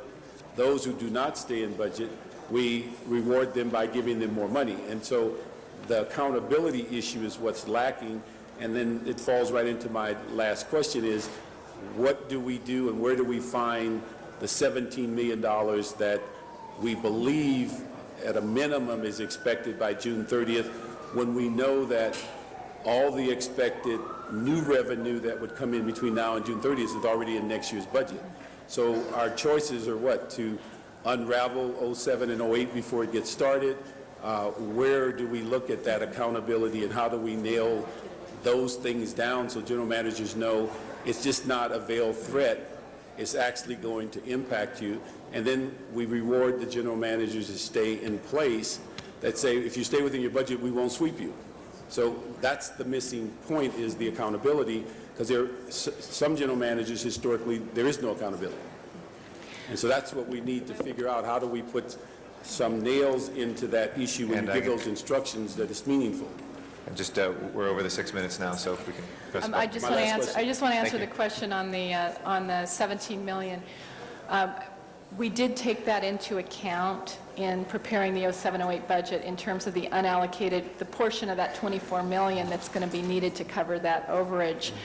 So we aren't relying on having to take money out of the reserve fund to cover that deficit. I think the issues you raise about accountability are very good ones, and I'm sure you could talk with many general managers that, feel disincentivized because it does feel, like I do a good job and the money's taken away. And I think that's an accountability discussion that, we should continue, and we should probably have that in Budget and Finance, and we might have it more as part of the Budget and Finance hearings on the proposed budget, because it is a dilemma. It's not an easy situation to solve, but it's an issue whose time has come, and we need to solve it. Okay. I said my last question. Could I make a last statement? Yeah, we're Let me at just 7 ask- minutes, 40 seconds, just so you know. Let me just ask one thing. As you're looking towards this 17 million, if we get to the point of unraveling something that is important to other departments or important to next year's budget, a real consideration has to be at some point an advance loan on next year's salary might be the message that you don't get to have the unlimited budget. And so that's the final comment I'll make. Thank you. We have Ms. Gruhl and Mr. Labange, Mr. Huizar, and Mr. Rosendahl next on the queue. Ms. Gruhl. Ms. Sisson, guess what question I'm going to ask I don't now? have a clue. Hopefully, and if I could ask the DOT to come up as well. First issue is regarding the LEDs and the item, and I'm not sure, I don't think I heard Mr. Parks ask that question, but it segues into the next part of this. And I think your statement about accountability was quite a good segue for where I'm going to come. If you could please explain to my colleagues the LED portion of this mid-year report and the $2 million that we all gasped when we saw it being taken out of transportation. And hold on. Yes, we did some research on that item, and what we found is that actually at the end of 05-06, we budgeted approximately $2 million for what were believed to be one-time costs related to LED infrastructure, and that was not taken out in the 06-07 budget, okay? So there was $4 million in the 06-07 budget. We did not account for the discount that was available on the LED purchases, as well as this sort of one-time adjustment that didn't get made, and so we effectively double budgeted. We basically put $4 million in for a program that only needed $2 million. And so that is the $2 million that has been recommended to be swept out of the, in the mid-year financial status report. So that was an error on the part of my staff in terms of how that was budgeted and not taking into account the discount. So. And I know, and Ms. President, I know it's kind of noisy in the chambers. If we could ask someone, it's kind of hard to hear. If people could please keep their side conversations to a minimum. Thank you, Madam Chair. And so that, one, I know Mr. Parks and I seconded a motion yesterday that will ask the department to come back on the status of the LEDs where we are. That was a big issue for this council as to the implementation of the LED program, whether we had it internally, externally, and its coordination with left-hand turn signals. Now, you all know that we all went apoplectic at that meeting at budget, although even probably more apoplectic now when I found out what has happened since then. Colleagues, when we were in committee, and when there was some confusion over this $2 million, someone said it was related to the left-hand turn signals. It was the first time that I heard there was any problem with left-hand turn signals. It is April 17th. It was April 8th, I think, at the date. First time I'd heard. We put in last year $802,000 to add 25 additional left-hand turn signals in the city of Los Angeles, effectively doubling the number of left-hand turn signals. First time we had a 4-year, and I remember we were looking all through the list, we had a 4-year plan, a strategy to put left-hand turn signals in the city of Los Angeles, and we made it a priority. We put it in the UB because we wanted to see what the personnel was required to do. So what I have found out happened, and I want to say what happened so we can look at this as a structural change in the future, but I also want to know that it's never going to happen again, and why both CAO and the department, they're equal blame here as to the first time we heard there was a problem was a week ago, by chance, by chance. And so last year there was $802,000. The department put, and I may ask for it since I'm chair of transportation, even though it's a budget, I don't have 6 minutes for this, but $802,000 in the budget for 25 additional. The report was written in July of 2006 by the department to the CAO requesting it to be taken out of the UB and referred to three different committees. It went to personnel in October, and we can figure out why it took from July to October to get to personnel's first challenge. And then it was given to the CAO to report back. And the report that we got was dated April 5th. That's correct. April 5th.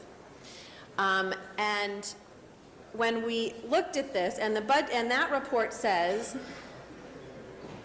I think that you're sweeping the $802,000, and that the money that's required for the remainder of this fiscal year, three months, that you will, I think, install 6 to 7 lights. Is that correct? Where we are at right now is, let me do the first one because that's the good news. On the LEDs, we have done some 719 LED replacements thus far this fiscal year. We are averaging about 75 signalized intersections per month on the LEDs, and so we are moving forward with those since May of last year. We were up to full speed. In July, we've done over 700 LEDs.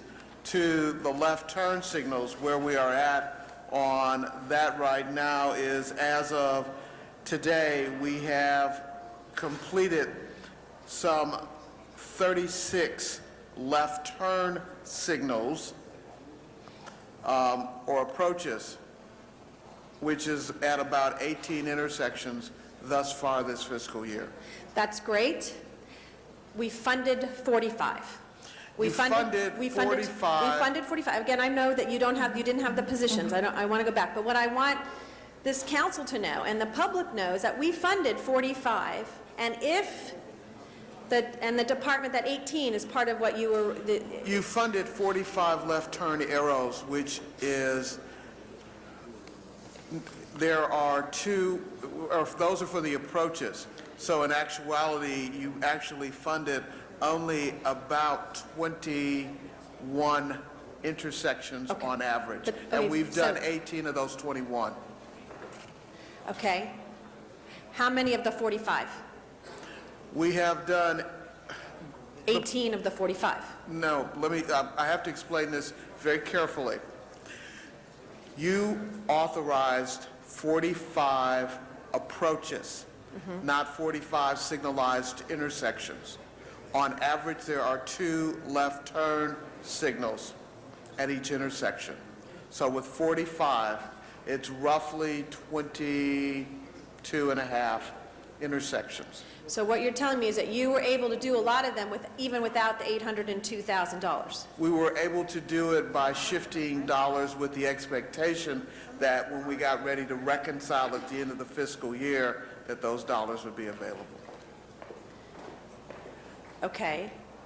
So my point, however, is that's great that you've done some of that, but think if, and if we had the $802,000 in the position authorities that we all agreed to that went forward, how many left-hand turn signals and intersections we would have had.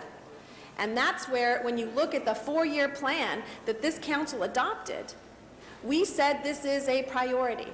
And what we heard from the department and other people was, well, we kind of, and I don't know if this is true or not, but we sat on it for a while because we were going to use that savings because we knew we couldn't balance our budget. This is the policy-making body of the city, and that with the priority of left-hand turn signals, whatever, however the numbers you want, where it is, we wanted to make sure that we used all of that money for that purpose, and those positions were hired so that we could make it happen. So I think, and Mr. Parks has talked about, the importance of, and when you look at the numbers of the departments where salary savings, which have helped us, of course, balance the budget, but when you look at the vacancies in each of these departments, and what vacancies mean is the priorities we had did not get completed in most instances. That's okay? true. So you look at $195,000 in aging, $3.76 million in building and safety, $228,000 in children, youth, and families with a very small budget. That's a large percentage. $3.2 million in Con Ed, $3.9 million in public works, and $2.8 in street services. The reason we're elected primarily is to deliver the basic city services in this city, and the frustration I have. So what I want to make sure is, one, the CEO to come back, and Karen and I met about this, to come back and to structurally look at, and the CLA, as we go through this budget next week, as to how this doesn't happen again, and that there is a reminder that we are the policy body of the City Council. And when we say this is a priority, we want it implemented. So my real life question today, that's my really, partly upset. You haven't really seen me upset, but if this happens again, you'll really see that, is where is the $802,000 that would have allowed us to hire the additional staff that will get us more left-hand turn signals, because we anticipate, at least, and I haven't seen the mayor's budget, but that the 4-year plan that we had allows us to add the 20 we always have plus an additional 25. That was the strategy we all adopted. So where's the $802,000? I believe that $802,000 was recommended for, sweeping out of the UB to balance the budget for this year. And that was based on the report, which, as you accurately said, was released on April 5th, that the funds that were needed for the department to finish what it had begun were available in other budgetary accounts. So that is a recommendation that's in the report. Now, it can be amended or changed. And I do just want to say that there was no conscious Hold my decision time. I know I'm way over on that. to hold this report to save money. I mean, my office is accountable. I have to take full responsibility for the fact that this report sat for a good 6 months. I think, there were a lot of other things. It wasn't a conscious thing where someone put it on their desk and just didn't deal with it. There were many competing priorities at the time. Nonetheless, it shouldn't happen. We respect the fact that this body is the ultimate policy-making body, and we respect the fact that when there's direction given within the budget or within the committee structure, that it's our job to expedite those things through the process. So one thing I do want to say is that there was not a conscious decision that, we were going to, it's not our role to make that decision. It's your role. It's not our role to make that decision. And secondly, I would like to give some assurance to the council members that within my office, when this came to light, we did have some discussions, and we are putting some processes in place to ensure. I can't guarantee 100% this will never, ever happen again, but I can tell you that the processes that have been put in place make it highly unlikely that it will happen again. So I want to take responsibility for this. Although Gloria is head of transportation, in my view, this report was in our court. It is our responsibility. And if we were, if we needed information, if we needed something, we should have been picking up the phone and making sure that we got that. So that money is... And I know I probably will push my button again because there's some other issues. This was the most important issue to me, and I know to my colleagues. So just like that Mr. Parks, alleys, streets are, alleys are important. I'll say it loud and clear. Left-hand turn signals are important to our community and to get it implemented. And so I give the CAO a hard time for that, but I also want, DOT, we meet twice a month, we talk. I want departments who are also represented, if there is an issue that is not being pushed through, if it's being held up in a committee, if the CAO is not writing the report or the CLA, tell us. We assumed we were having all these left-hand, again, we've been doing a certain portion, but think if we had the positions and the $802,000 there. And so do not be shy. This is important to us.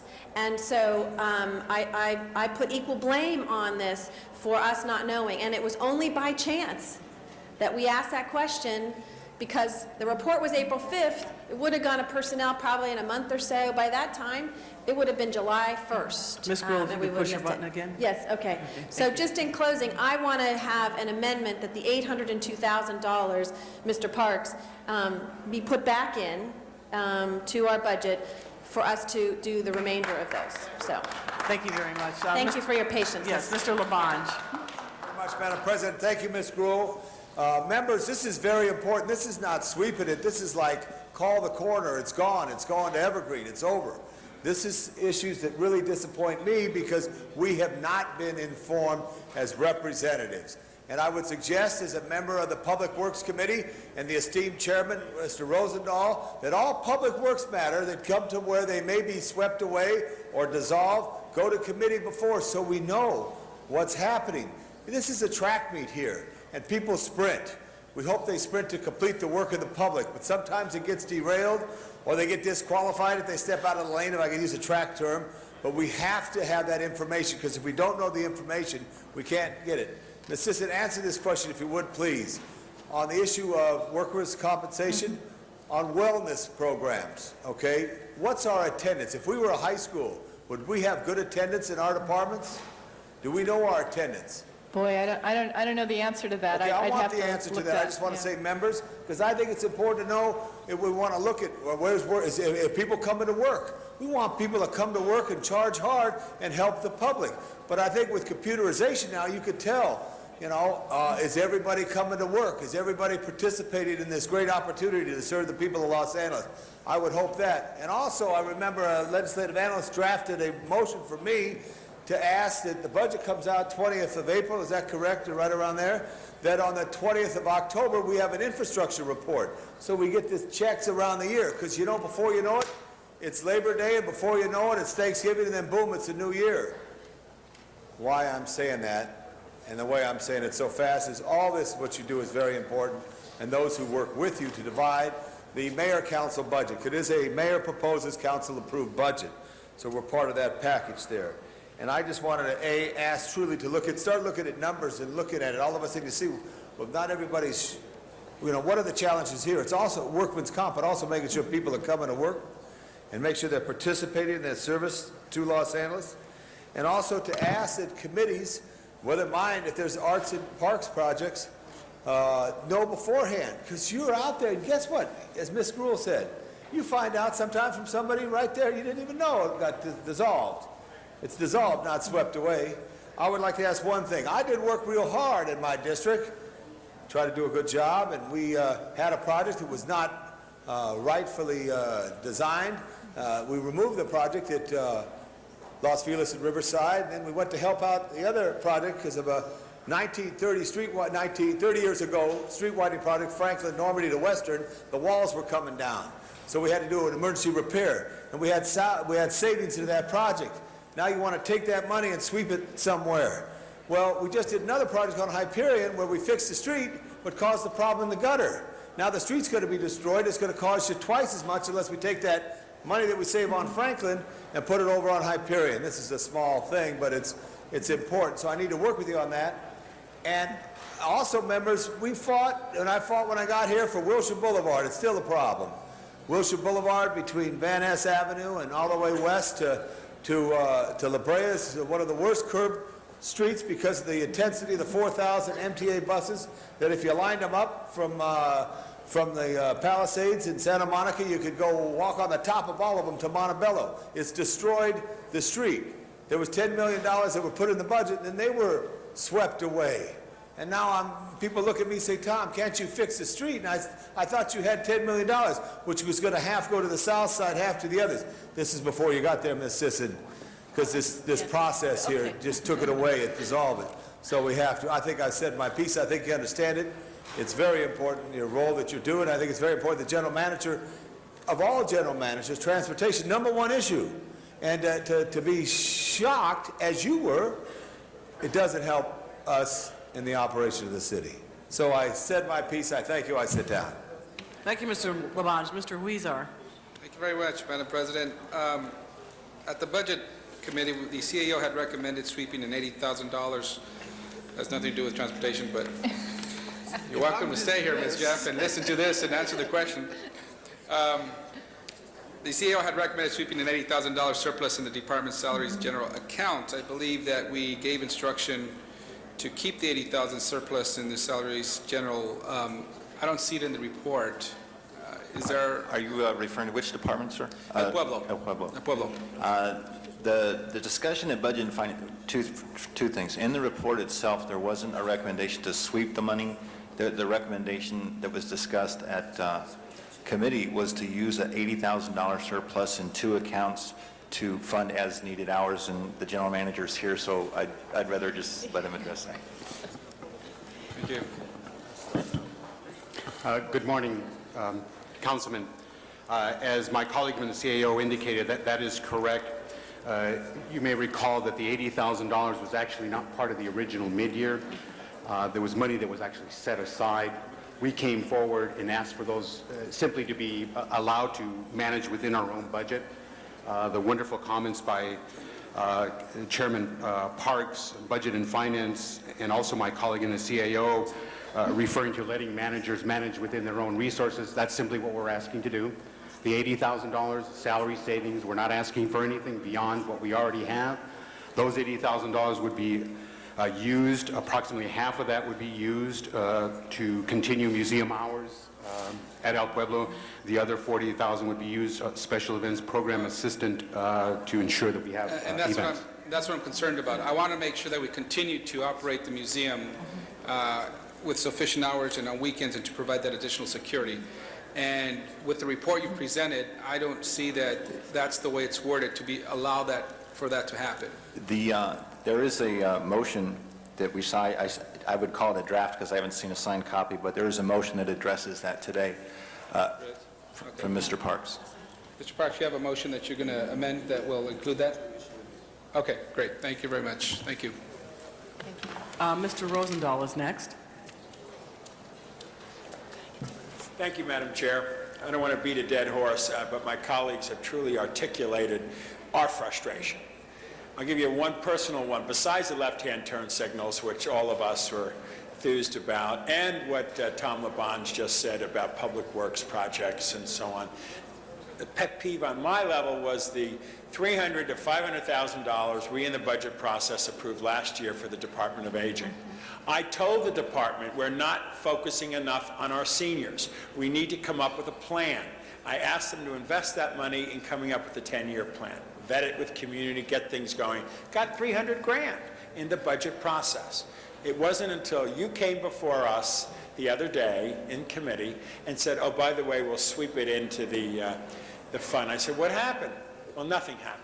So my suggestion is that on a monthly basis, we get report backs as to the progress of our dollars that we, for the people, have committed to certain things. Then I would suggest quarterly, there is a true update on everything. So we don't get to the end of the year and find out projects, be it Public Works, left-hand turn signals, or the Department of Aging issue that I've been talking about to the community, oh, we're doing this, we're doing that. We didn't do anything. So, if we're going to do our job properly as policymakers, and the mayor do his job as the executive, we need to know this stuff in a timely manner. So I just encourage us as we go through this budget year process to come up with a strategy that does that. And council member, we would agree, and we will be coming forward with some proposals that will actually involve yourselves as well as our office Great. In terms of regular status at both the committee level and at the budgetary level. Excellent. Thank you very much. Appreciate it. Mr. Smith is our next speaker. You want to do it from there, or?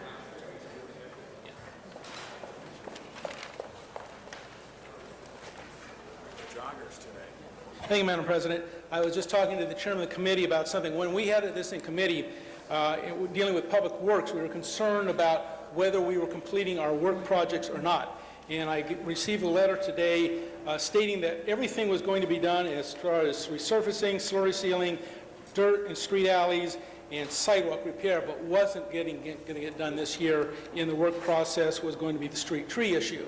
And that the removal of money and sweeping of money from that would set our street tree program back from 8.8 years, which is already above the national average, to 10.1 years. And that is not an action I'm willing to take today. And so I'm requesting that we add to Mr. Park's motion on that we take a look at the $1 million being swept from Public Works on the street tree issue and come back and talk about the street trees separately, just that one item. So with your approval, members, I'd add that to Mr. Park's motion that we come back and look at the street tree issue. Okay, thank you very much. For the second time, Ms. Gruhl. Thank you. And I wanted to ask a quick question on general services, which I did not get to ask in committee, because there was a $4.5 million deficit, included salary overtime, salaries as needed, which is about $2 million, and then water and electricity, 1.371. Could you explain to us why those are particularly high? I get the actual petroleum products account that went up for a large amount, but if you could explain the water, electricity, and the overtime, and hold my time. Jason with the CEO's office. Basically, the salaries overtime and the as-needed were due to the fact that we had large vacancies in our OPS program, so that we Large couldn't vacancies in our OPS, did you say? That's the Office of Public Safety. Office of Public Safety. We couldn't hire enough of them, and we had to use overtime and as needed to fill those work. That actually generated general fund salary savings. However, if you remember about a month ago, we had that issue with the SMS where we had to use $2.6 million for the Metaformers, and that money was actually taken out of their salaries general savings. So that's why we just backfilled that. Okay. And on the electricity, is that? Water and electricity, basically, we had overfunding. We had issues with Rec and Park sites where the rate was changed from irrigation rates to regular use. So I'm sorry, you have to get close to the microphone. I'm having a hard time hearing. Irrigation to? Basically, what happened was the DWP changed the rates that they charge us at our Rec and Park sites. So before we were paying irrigation rates with the water that we use, but now because it was in the same meter, that our rate for the same water was about 4 times higher. So currently, we're using money from that account to re-meter the meters at Rec and Parks to generate savings. We had just additional electric rates that went up, so we actually put aside about $1.3 million in UB for that specific purpose, and we're transferring the money to address the over. So if I understand correctly, we were previously being charged irrigation rates for things that were non-irrigation. They came in and said, sorry, can't do it that way, DWP. We're going to charge you more for the non-irrigation, which was not an anticipated cost. Correct. Okay. So that is the higher amount. We can't convince the DWP. We had this discussion with them last year when they told Okay. us they were going to do this, but we are continuing, that's part of the remetering that's going on, is to try to get as much of that on an irrigation rate as we can. Okay. And I know that on the LEDs, for example, Karen, you mentioned to me that last year we fought and fought and fought to get DWP to pay for those, and now because of legislative changes, in this year's budget, they will be able to do that. Is that correct? That's correct. Okay. That's one of the good stories you'll be hearing. One of the few. So, and just to close, I know I still see some DOT people here. To close on the left-hand turn signal issue, what I would like, again, not only the chairman is going to add into his amending motion the language on the 802,000, but I want it working with the CAO and the department and implementation plan as to how to increase the number next year, because if my math is correct, it's going to be 20 on a normal year, an additional 25, and an additional 18, I think it is, and how we will do that, and to ask my colleague, Mr. Zine, to schedule your April 5th report at the earliest convenience to get that on the calendar so that we can get that finished. But I would like to, as part of this, ask for a report back on the implementation of the left-hand turn signals and how we will catch up to that. We're happy to do that. Thank you, Ms. Gruhl. Our next speaker is Mr. Labange. Thank you very much. I just wanted to ask a question, because if you're sweeping it, does that mean you're sweeping it and taking it to a landfill, or are you sweeping it and going to recycle it July 1st? To stick with your metaphor, it's being recycled, but it's being recycled this year, not as of July 1st. It is, we are de-obligating it wherever it is, and then it goes technically into the reserve for economic uncertainties, and then it's transferred back out to cover deficits in other departments. Right, but so we have to recreate it all again. It's gone, it's dissolved. That's correct. Yeah, okay, good. Now, the one question I want to ask, the park rangers, we fought hard for, Ms. Gruhl left the effort on the split, on the Office of General Services. Has that changed at all? Are those positions in the budget? Do I got to fight for 39 that are in there? This doesn't affect positions. This might have taken some of the dollars, but again, we tried to work with departments to get a sense of what positions they thought they would fill before the end of the fiscal year, as well as, again, for the most part, with a notable exception here in terms of some reports that got delayed, but for the most part, these are programs that just, for whatever reason, did not get started, did not progress to where they thought they would be by this time, and the departments do not foresee being able to use that money between now and the end of the fiscal year.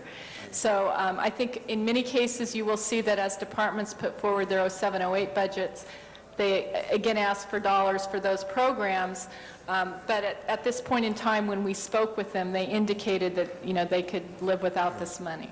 I got it, but I don't know if the people we represent can live without the money or the services. If I could ask Mr. Miller and maybe Ms. Sisson to get together and maybe draft a motion for me to ask that at some point we divide at some time of the year, whether it's in January, that we get knowledgeable of this, of progress reports, so we know, and it's not all relied on the Finance Committee, because if we fight for these to get in the budget, we want to make sure they get done. And I get accused sometimes of micromanaging departments. I don't micromanage and I don't manage. I try to install and inspire and get things done for the district and for the city of Los Angeles. So I wanted to make that statement. If you give me a motion, and what would be complementary, which would be complementary to what the responsibilities are of finance, but all public works projects that may die, they should go to Public Works Committee, right, Mr. Rosendahl? Before, like in February, to get an update on it and see, and we could go from there. Arts and Parks, aging me. I would just request you let myself and the CLA's office work on something, because one of the things that... Post this budget. You don't have to work on it now, but I want it before, like in June or July, that we could look to 2007-08 with some structure that could give us a chance to look at, as well as, I really believe this, members, an infrastructure report every October to see where we are, not just our infrastructure, for the infrastructure of the great water system of Griffith Park and DWP that doesn't have any water in Dante's View for the 3rd or 4th or 8th month. Thank you. Thank you very much, Mr. Labange. Next speaker, final speaker in the queue, Mr. Parks. Madam Chair, could we just hold this on the table for a little while until we get the substitute motion and come back and vote on with the motion? I think all the questions have been exhausted, but we do have one more item to add to the substitute motion.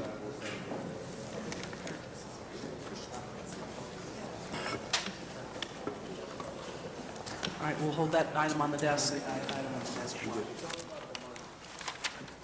Madam President, I believe there was a request to take item 57 out of order, and that was called special for Councilmember Weiss. Mr. Weiss. If I could ask Chief Hill, Captain he has with him, and Commission President Nahai to come to the table, please. Can I hold my time while they do that, please?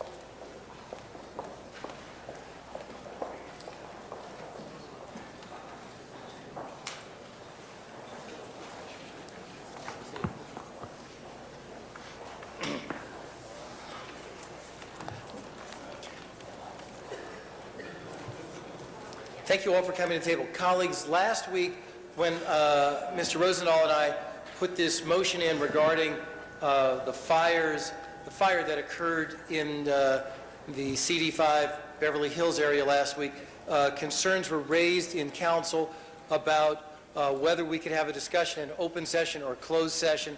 I understand those concerns, and I have talked about them with Commission President Nahai and with Chief Hill. The two matters that I'm going to ask them about are matters which they agree can and should be discussed in open session. So I just want people to understand beforehand that we've already discussed that. Is that correct, That's President correct, Nahai, and Councilman. that correct, Chief Hill? You need to put the mic at least marginally pointing towards your mouth. The first item is simply this. The fire last week was a wake-up call to Los Angeles, as was the Hollywood Hills fire, Mr. Labange, a week or so before, that due to the light rainfall we've experienced this year, we could be in for a very hot time this summer. And I do appreciate that DWP and the fire department had already tried to accelerate their brush clearance efforts in light of the climate that we have experienced. But I've been working with them, my staff has been working with them over the past couple days to try to accelerate the city's efforts even more with respect to clearing DWP property. And I'm very pleased today that we can announce that DWP and the fire department are going to step things up even faster this year than ever before, and they're really going to accelerate matters. And it's due, I believe, thanks to you, Commission President Nahai, to your commitment to adopting a different philosophy, a different protocol with respect to how DWP is going to handle these matters. And I'd like to ask you, Commission President Nahai, to fill us in on that. If you could hold my time. Thank you. Well, first, Councilmember Weiss, let me thank you for your leadership on this issue and the rest of the council as well, and your personal involvement. It is in this. This was a tragedy, the loss of a home and fire damage to other homes, and we take it very, very seriously. DWP has served this city now for 100 years, and we will live up to our responsibilities depending on the outcome of the investigations that are being conducted. Regarding brush clearance protocols, you're absolutely right. Working together with the fire department, we have set in motion a different approach, which is weather-related and not calendar-driven, which has been the traditional approach.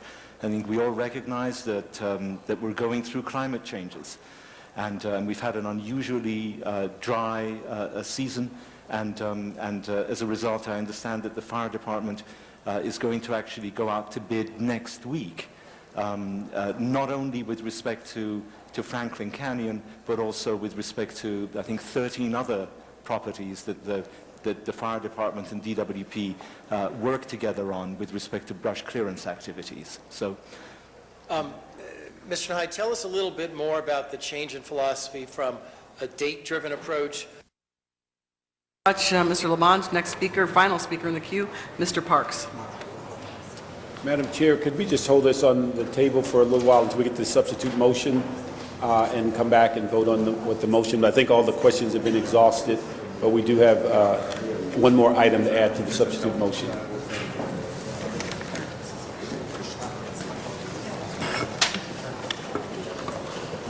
All right, we'll hold that item on the desk. Madam President, I believe there was a request to take item 57 out of order, and that was called special for Councilmember Weiss. Mr. Weiss.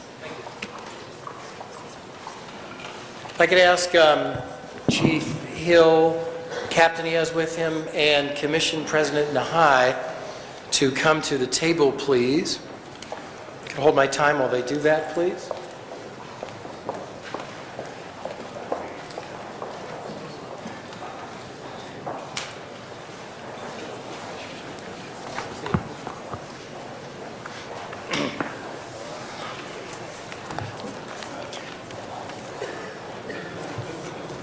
Thank you all for coming to the table. Colleagues, last week when Mr. Rosendahl and I put this motion in regarding the fire that occurred in the CD5 Beverly Hills area last week, concerns were raised in council about whether we could have a discussion in open session or closed session.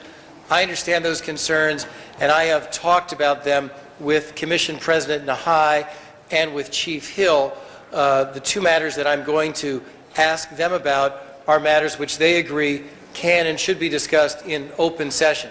So I just want people to understand beforehand that we've already discussed that. Is that correct, That's President correct, Nahai, and Councilman. that correct, Chief Hill? You need to put the mic at least marginally pointing towards your mouth. The first item is simply this. The fire last week was a wake-up call to Los Angeles, as was the Hollywood Hills fire, Mr. Labange, a week or so before, that due to the light rainfall we've experienced this year, we could be in for a very hot time this summer. And I do appreciate that DWP and the fire department had already tried to accelerate their brush clearance efforts in light of the climate that we have experienced. But I've been working with them, my staff has been working with them over the past couple days to try to accelerate the city's efforts even more with respect to clearing DWP property. And I'm very pleased today that we can announce that DWP and the fire department are going to step things up even faster this year than ever before, and they're really going to accelerate matters. And it's due, I believe, thanks to you, Commission President Nahai, to your commitment to adopting a different philosophy, a different protocol with respect to how DWP is going to handle these matters. And I'd like to ask you, Commission President Nahai, to fill us in on that. You could hold my time. Thank you. Well, first, Councilmember Weiss, let me thank you for your leadership on this issue and the rest of the council as well, and your personal involvement. It is in this. This was a tragedy, the loss of a home and fire damage to other homes, and we take it very, very seriously. DWP has served this city now for 100 years, and we will live up to our responsibilities depending on the outcome of the investigations that are being conducted. Regarding brush clearance protocols, you're absolutely right. Working together with the fire department, we have set in motion a different approach, which is weather-related and not calendar-driven, which has been the traditional approach. I think we all recognize that we're going through climate changes, and we've had an unusually dry season, and as a result, I understand that the fire department is going to actually go out to bid next week, not only with respect to Franklin Canyon, but also with respect to, I think, 13 other properties that the fire department and DWP work together on with respect to brush clearance activities. So, Mr. Nahai, tell us a little bit more about the change in philosophy from a date-driven approach, calendar-driven approach, to a climate-driven approach. I think we just have to recognize that our climate is changing, and we've seen in Los Angeles that we have to be ready, I think, for rather extreme conditions. These freakish winds, which were unanticipated and an aberration, and maybe actually revisiting us today, we couldn't have foreseen them, but we now know that our climate is capable of them. So, with respect to brush clearance, we know that there is we now know that there's the possibility of this danger, and therefore it just makes sense to accelerate brush clearance activities. I very much appreciate your courage in deciding that it's not appropriate for the DWP to harness itself to an arbitrary date in the future, but rather to ask for an acceleration of the process. Chief and Captain, can you tell us what you're going to do in regard to that? Councilman, in response to the situation as it's been described, the weather conditions here are extreme at this time, as we're experiencing another potentially day of high winds, low humidity that would be key factors in another recurrence. The fire department is stepping up its effort. I've directed members of my staff to immediately convene a bid session, whereas all of the properties in the watershed and water distribution area around the city will be handled in a very expeditious manner. We anticipate those bids coming back within a few days, and those contracts will be awarded. And so you, in fact, made a decision with respect to putting the bids out last Friday, is that correct? That's correct. Tell us about that, and tell us why that represents an acceleration of what you were otherwise doing. I think that is it's a good thing to do for the protection of the city, and as well in response to this low humidity, high potential for brush fires. To accelerate this program will reduce fuel loads in the Mountain Fire District, and if there is another brush fire, it will not be as damaging, and the fire department will be able to have defensible space to work in those areas and to be able to contain those fires much quicker. Can you give us a sense of a target date of what you're looking for in terms of the clearance from DWP that you're contracting for? In response to the bid sessions, we are anticipating that we will be able to shorten this clearance around those 13 properties to about 3 weeks and have them all cleared, and we're looking at that as a turnaround date. Thank you both for working together and working with my staff to move that schedule up. I very much appreciate it.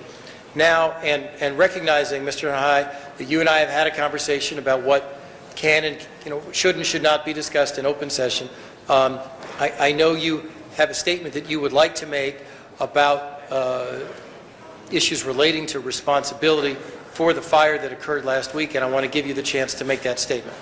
Well, thank you very much. As I said earlier, DWP will live up to its responsibilities depending on the outcome of the investigations that are going on at this time. The fire department is conducting an investigation, and DWP is cooperating and will cooperate fully with that investigation. We've also initiated our own internal investigations regarding this, and we are today reporting the incident to our insurance carriers. I think we have a legal obligation to report it to the insurance carriers in any event, and we're doing that today. So we fully recognize and have a great deal of sympathy with the citizens that suffered as a result of the fire damage. But as custodians of public funds, as a public agency, we also have the responsibility to make sure that all of the facts are thoroughly reviewed, that investigations are concluded before we come to a determination as to the responsibility of the department. So that's where we are, and it's a priority for us, and we want to make sure that we get down to the bottom of exactly what happened here, how the sequence of events unfolded before we take the next steps. Chief, anything you wish to add? I want to commend Department of Water and Power, the Commission, and the managers for their stepped-up effort in this process. Okay. I'm going to just close by saying that I do expect that we will soon have from you that full accounting of what happened. I stood in the backyard where the fire started, and I don't think there's actually going to be any great secret as to what happened, because I think it's already well known. The fire department's already discussed it, and the arson investigators have issued their conclusions. But what's really important is, as we look towards, we're speaking here today on a day with exceptionally and aberrationally high winds in Los Angeles. And as Chief Hill explained, the dry winds act to suck the humidity out of the air and act to make it more likely that we'll suffer a fire like this again. And I think everyone expects we're going to have fires this summer. Your commitment of both of you and on behalf of both of your departments to accelerate your brush clearance efforts on public property is very significant, and I commend you for that, and I very much appreciate it. And the people of my district very much appreciate it, because when I was out there on the day of the fire, that's what people were telling me. They were concerned that DWP hadn't cleared its brush, and what you're doing, Mr. Nahai, is putting DWP in a climate mode rather than in an arbitrary date harness. I very much appreciate that, and the people in my district appreciate it as well. Thank you very much. Thank you. Thank you, Mr. Weiss. Our next speaker is Mr. Rosendahl. Thank you, Madam President. I want to thank you, Jack, for what you did. Quickly did something rather important for obvious reasons and did it so fast and got everybody together. I'm most grateful for your leadership on that. I have a bunch of questions real quick. Tonight, ironically, I'm going to be at the Marquesa Knolls Homeowners Association, and right after that, I'm going to be in the Potrero Canyon Citizens Advisory Group. These are two groups right there in the hillsides, in the mountains, and in the canyons. It's a big issue for us. Very sensitive to it. Answer these questions. How often do we inspect for brush clearance compliance? I'll leave that to the Chief Hill to respond to. Annually, we do our brush clearance program. We begin in April with our mail-outs to private property owners and the notification that the fire department is going to begin inspections during the month of May. Those inspections take place during the month of May to June. We have a cadre of firefighters that canvass the city in all of those areas that we're known to be within the high fire severity zone. We complete those brush clearance inspection programs. We began the notification process of those property owners where the brush is not in compliant, and we issue notices to correct. And the second part, because we're in a strange world these days, climate change is real, does our schedule take the weather into consideration as things do shift? Like right now, we're having the wind, and it's been happening at different parts of the year. Might change some flexibility with that schedule? What we noticed that this has been an extremely dry year, that the weather conditions now are just as extreme as they were in October and November. Right. For that reason, we did start earlier this year, and with public service announcements, we've done at least one press conference to bring the attention to property owners that the conditions are severe and that the fire department will be moving quickly to get these inspections done. Thank you, Chief. Next question. What is our process for ensuring compliance with brush clearance? How long does it take from the moment the fire department deems a property out of compliance until we have the property owner comply?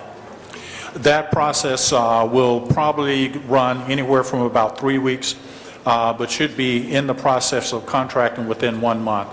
Everyone is inspected by the month of June. They have 2 weeks to comply. There's a second inspection. If the property is not in compliance, we immediately start the preparation for a bid package. A city attorney hearing is offered, and it's put out to bid. What properties are subject to the brush clearance regulations? Are there any properties that we exempt from this requirement? Absolutely not. All of the properties within the city limits of Los Angeles, and those properties particularly that fall within that zone of the high fire severity zone, all are subject to the brush clearance program. I mean, it's the same question here. Is it unusual for power lines to get knocked down during periods of high winds in Los Angeles? When a power line does go down, how likely is it to cause a fire? It would depend greatly on the location of the power line.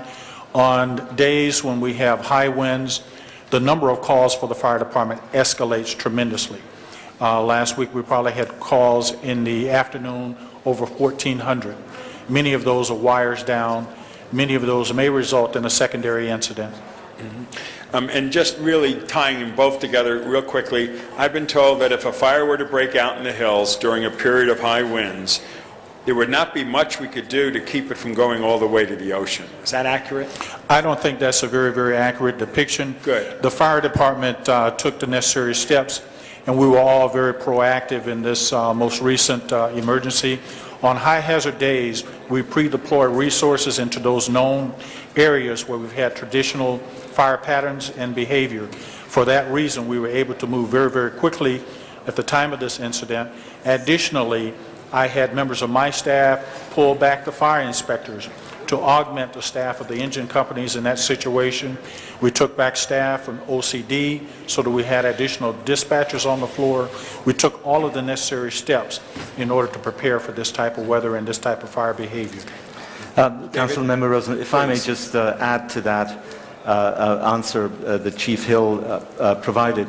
I understand from our staff that our lines and the poles are designed to withstand winds as high as 56 miles per hour. So this is a very resilient, very robust system, and I think we had what can only be described as freakish winds on this particular day, and as tragic as it is that this fire occurred, I believe that throughout the city this was the only incident of any kind of conflagration occurring. So I think that should give the residents of Los Angeles some degree of comfort that the Department of Water and Power, working hand in hand in what I've come to see as a very close and productive partnership with the fire department. I don't think there is grounds for that kind of fear that in high winds we're going to have widespread Very good with that. fires around town. My last question to you, Chief, is look, my district has beautiful mountains and hillsides and canyons, and our people love living in there. When you come across a resident that is resisting and you find them, do we get this done by June 1st, or what can I do as a council member and my constituents do as citizens to see that people get in compliance? Because if one place it starts, and you might have your act together, but you might be impacted by that. What can we do proactively right now to work with our own constituents on this? What we would like to have constituents in your district and any of the other districts around the city that of what's considered in the high fire severity zone, to have homeowners be proactive. You don't have to wait until June to clear your brush. It is actually a year-round process.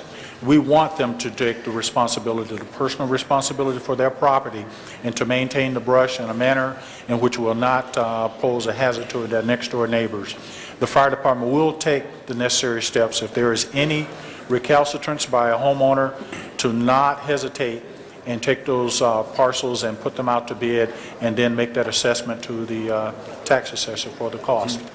Now, with your own eyes, you're living in your house. What should you be looking for that you want to make sure is cleaned up and doesn't create a hazard, be it in your yard or your neighbors? One of the things that we advise homeowners to do is to not accumulate any type of combustible materials around their homes. If you have piles of wood in the wintertime, move them away from your home.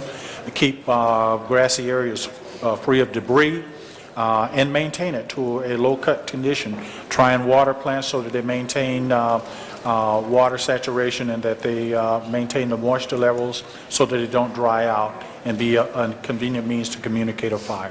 In the past, we were talking about a scooper, this or that plane that could pick up the water and go quickly. Do we have them on call this time? Do we have any access to those planes? We have not began our contracting for the super scoopers and that type of aircraft as of yet. Usually that's later on in the year, and those things are handled by the county. But we will be partnering, as we've done in the past, to make sure that all of our air resources are in place for this year. So, God forbid it were to happen tonight, could we get access to those planes and bring them in? I don't think those planes are here on the ground at this time, but we will be making the necessary phone calls. We do have other resources are available. We have mutual aid agreements with LA County, and we have proved to be sufficient over the recent times that our fleet in itself will work very handily and will be able to contain these fires. So you feel comfortable that if we were to have a potential disaster right now, you could push a button and get a scooper in there or some other plane like that? Even though we may not have the scoopers, we do have other resources from the federal side that would be able to come in and assist us. Great. Thank you. Just one other comment. In the list of lessons learned, I think surely this should teach us that wood roofs should be a thing of the past. Very good, very good. Again, thank you, Jack, for your leadership on this. Thank you very much, Madam President. Mr. Labange. Thank you, Mr. Weiss. Mr. Weiss, thank you. And Mr. Rosendahl, thank you. They're in Canada, and it's a contract. But here's the question. 5 great distinguished members, 1 appointed commissioner there. What's the worst season of the year for fire in the brush zone, historically? Historically, we've had some of our worst occasions in the month of January. And November with the Bel Air fire as well. All that there, but you know, November, I'm just saying. And there's a reason, there's a calendar reason, and I know the climate is changing, whatever the case be, but it's also going to grow back, so you have to balance all that issue out. I have a question on the Santa Monica Mountains and the national properties and state properties in the Santa Monica Mountains, etc. What require, because there was a story recently about them on brush clearance in the last couple of years. They comply, right? We work very closely with the Santa Monica Conservancy. I think that's the agency that you're referring to. Right. To make sure that their properties are brought into compliance as well. I've had conversation in recent weeks to make sure that they are aware of that we need to increase their efforts, and we want to make sure that their brush on their properties does not pose an exposure to any of the private properties around their areas. Now, can I just ask a question?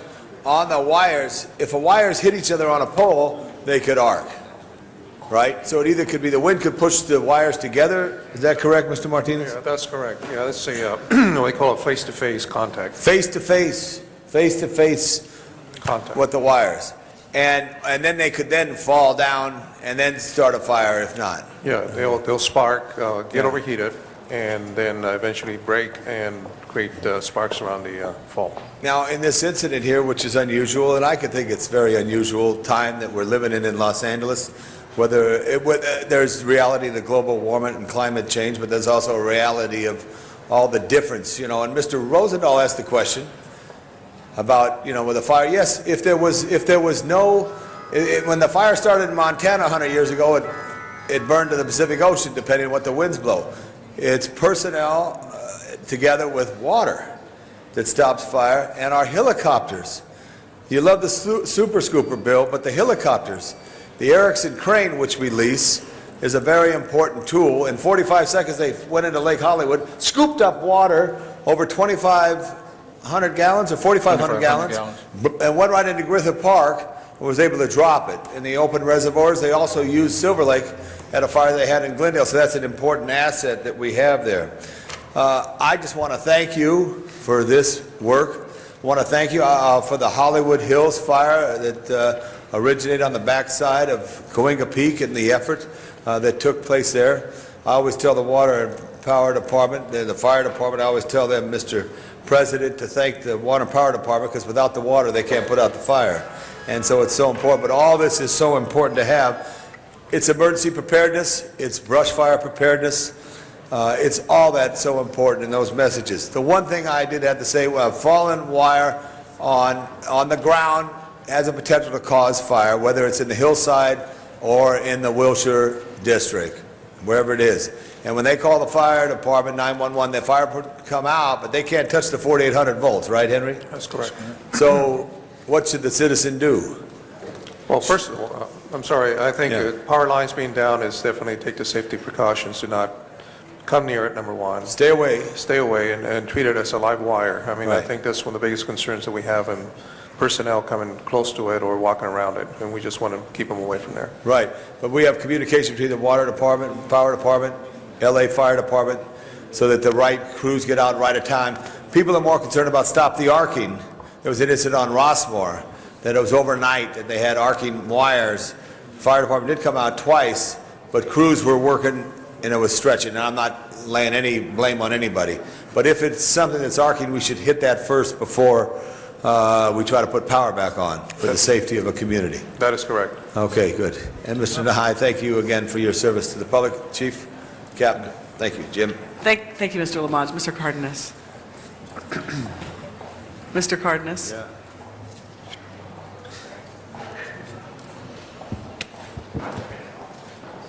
Thank you very much. Well, one of the things that I'd like to clarify is, did I just hear a little earlier that this is the only incident of its kind in the recent high winds that we had just recently? Council, at I least said in our that DWP area? It was the only incident of fires getting sparked that has come to my attention. Mm-hmm. And whose wires were they that sparked it? Who owned those? I think it's clear that the wire, the line, is a DWP line. Okay. The reason why I asked that question is because my next question is about, a round figure, Henry, about how many miles of power lines do we have traversing the city? I would say just a guesstimate over 8,000 miles. It's about 8,000 miles? It's a large system, yes. Yeah, and this wind is an act of nature, right? It's not something that we can predict on a given day or what have you. It comes and goes. We get the warning from the weather reports or what have you. We've got high winds coming or storms or lightning or what have you, right? Correct. I think this was the kind of intensity and speed with which this particular windstorm hit us was I think we would all agree, aberrational. Yeah, exactly, because I live in the San Fernando Valley, and it was pretty bad out there. The reason why I'm asking this question is because my next question is, has anybody at the Department of Water and Power ever to date told the people of Los Angeles, and we have power lines that go beyond the city limits, but at least the people of Los Angeles are within our basin here, that such a thing could not ever happen? No, of course not. No. Okay. I know, Mr. Nahai, I know you're kind of looking at me kind of like, well, that's a silly question. No, not it's at pretty, all. No, it's pretty mundane question, but the reason why I asked that is because when you have 8,000 miles of power lines, and then we have an incident like this, my next question is, are we taking this incident lightly? Are we investigating what happened? Are we trying to figure out best practices, whether we're following them or not, or what we can do better? Are we learning from this? Oh, I think we definitely are. This is why, even without the investigations being complete, we have, in conjunction with the fire department, already changed protocols to make them weather-related, to accelerate the brush clearance, not only at Franklin Canyon, but also at our other 13 major properties.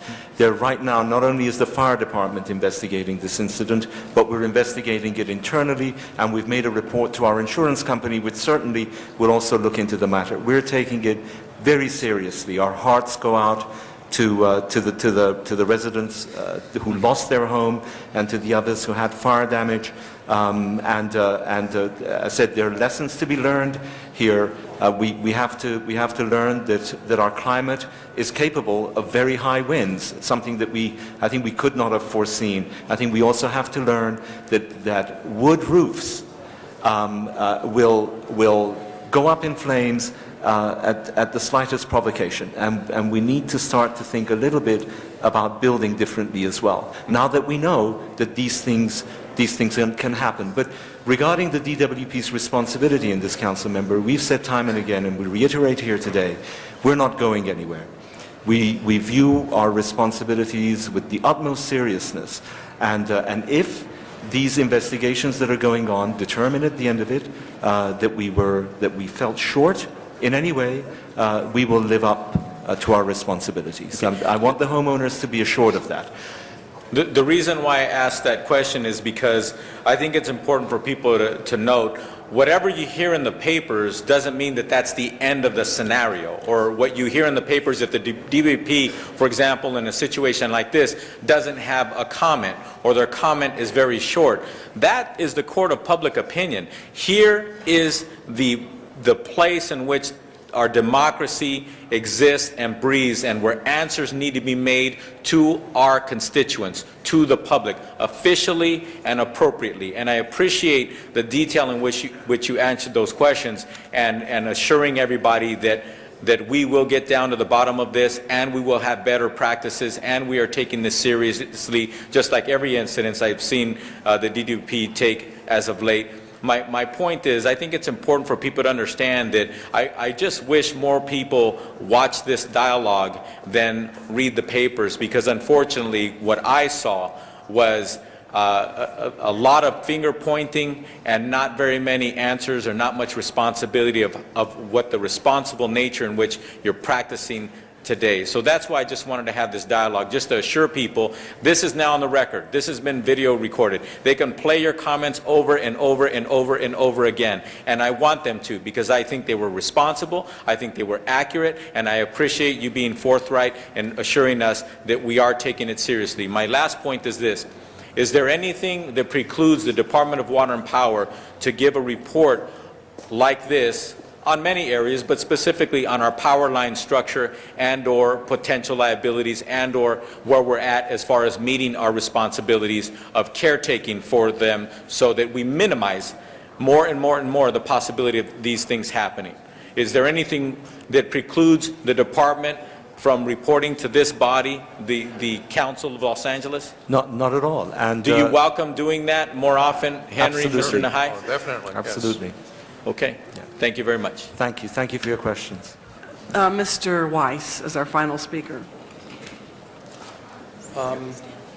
Thank you, Madam President. One other item, colleagues, I just want to alert you to, and Mr. Reyes, I think you were still out when the motion went in last week. It'll come to your committee. Another aspect of this motion calls on DWP, Building and Safety, to report on the status, issues related to wood-shake roofs in the city of Los Angeles.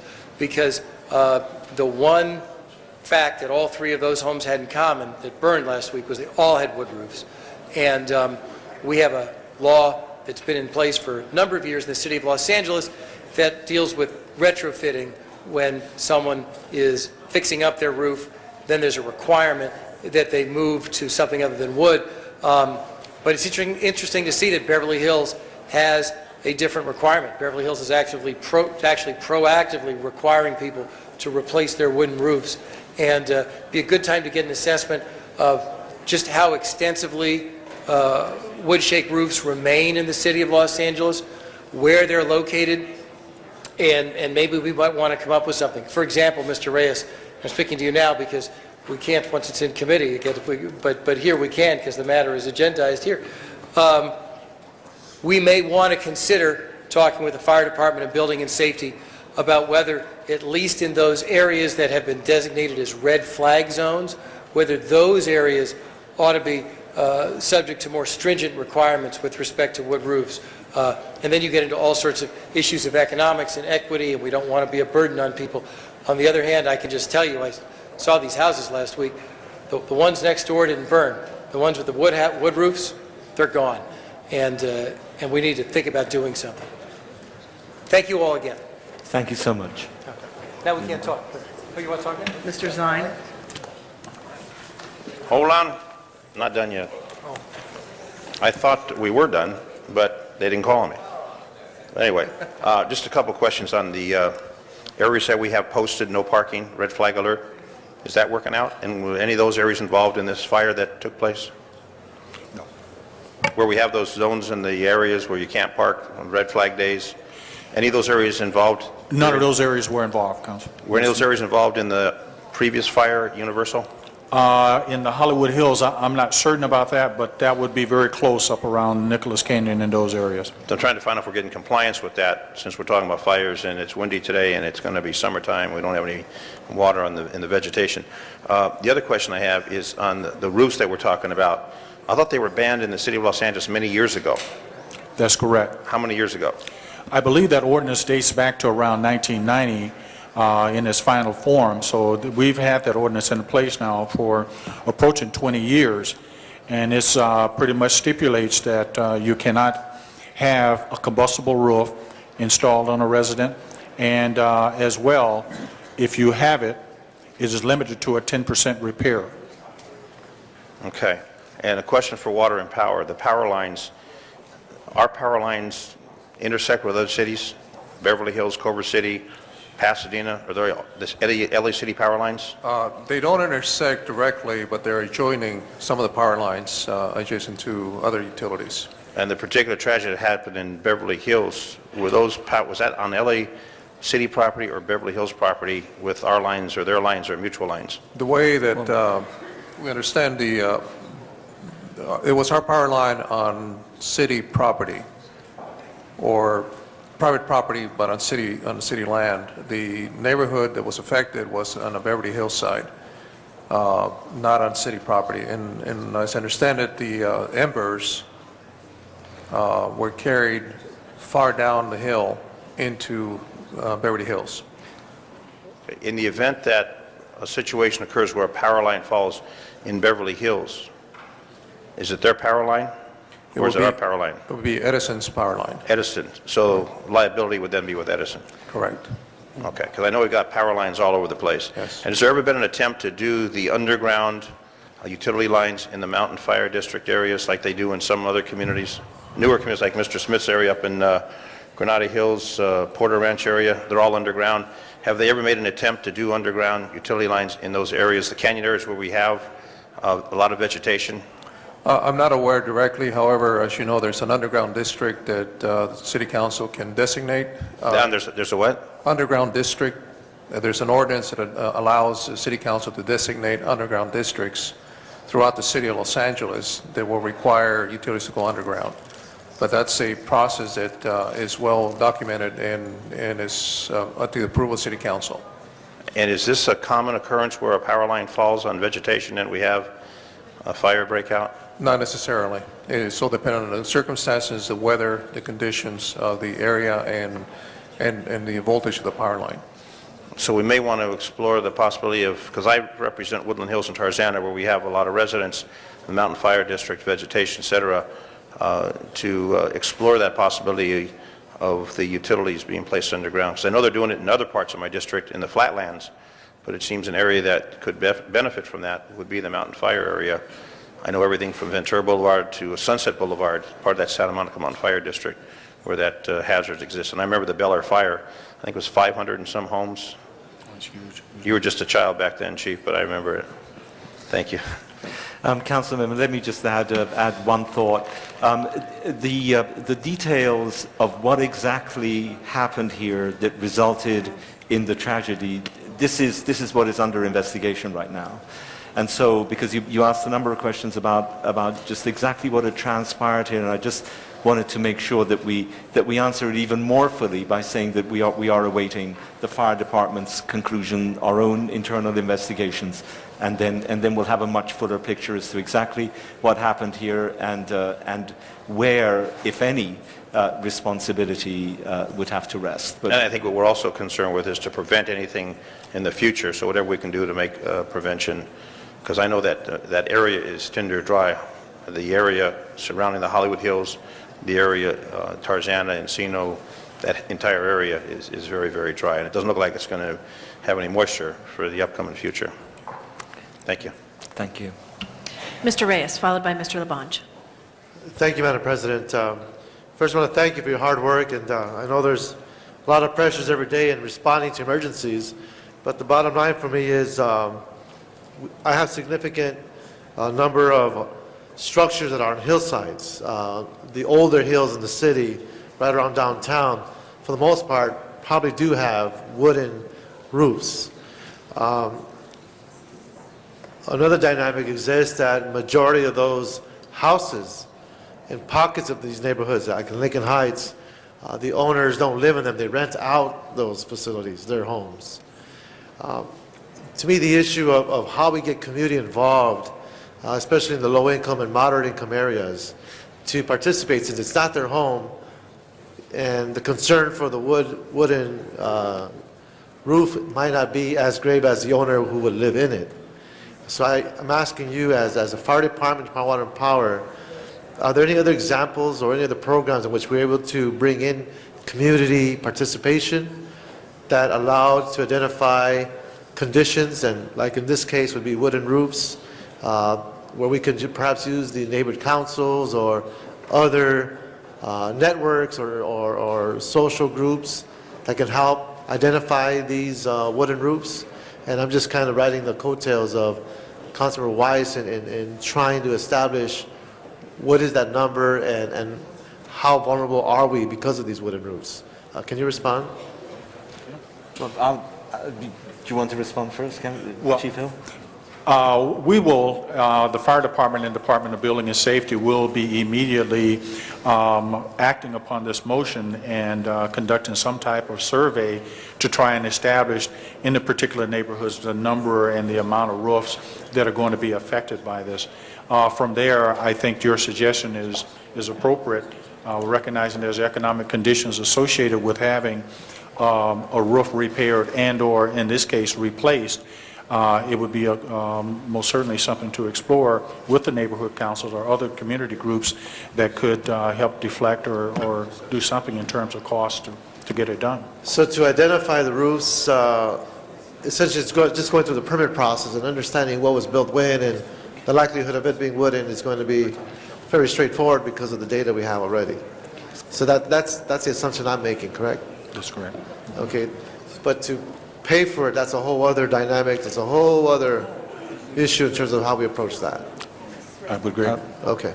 I was just advised by one of our staff members that county tax records may actually tell us which homes or structures have wood roofs. But I think, and I completely understand the economic burden, and one certainly doesn't want to impose that, especially on moderate and low-income families. But perhaps as we go through the process and we take a fresh look at this, we can perhaps prioritize wood roofs in hillside areas, wood roofs that are in proximity to brush areas that haven't been cleared. I think in dense urban areas where there really isn't very much brush around, perhaps those would fall in a lesser category. But I think planning long term, given the fact that we see that wood roofs are just more conducive to combustion than other types of roofs, we need to start, I think, societally thinking seriously about how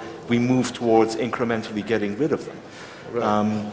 Because people's lives are at stake. I think we're very fortunate that we didn't have any loss of life or injury in these fires that occurred. And I agree with you, but time and time again, I've had the experience where we have a citywide effort. The Red Flag program was a great example. In one part of town, they went through a process of community meetings, actually gathering information, and alerted everyone that this was going to occur. In my district, they just sprang up overnight. We did not even know what the poles were there for, and it was a real hard time trying to regroup. Thanks to the fire department, I mean, certain captains took their beatings at the community meetings, but we did not take the same approach, did not put the same investment and time and how we treated people. And the only difference is that in parts of my district, we're not as wealthy, it's not as quote-unquote desirable for some, and we had a difference in how the city treated this part of town. So that's why I'm asking that question, because the equity issue is very real, and I'm glad that we're able to approach it methodically, and I hope to see that's done fairly as well. Thank you. Thank you, Mr. Reyes. Mr. Labange, our last speaker on this item. Just to follow up Mr. Zine said on undergrounding, I think I'm going to come in with a motion, Ms. Perry, to ask that our committee look at that in more of a way that would get it going again, because it was something that we started to do years ago, and with Prop 13 we stopped tremendously that, and we should. I wanted to make that comment. Thank you. Thank you, Mr. Labange. That item is now before us. Madam Clerk, open the roll, close the roll, tabulate the votes. 13 ayes. Thank you very much. Thank you all for being here this Thank you morning. very much.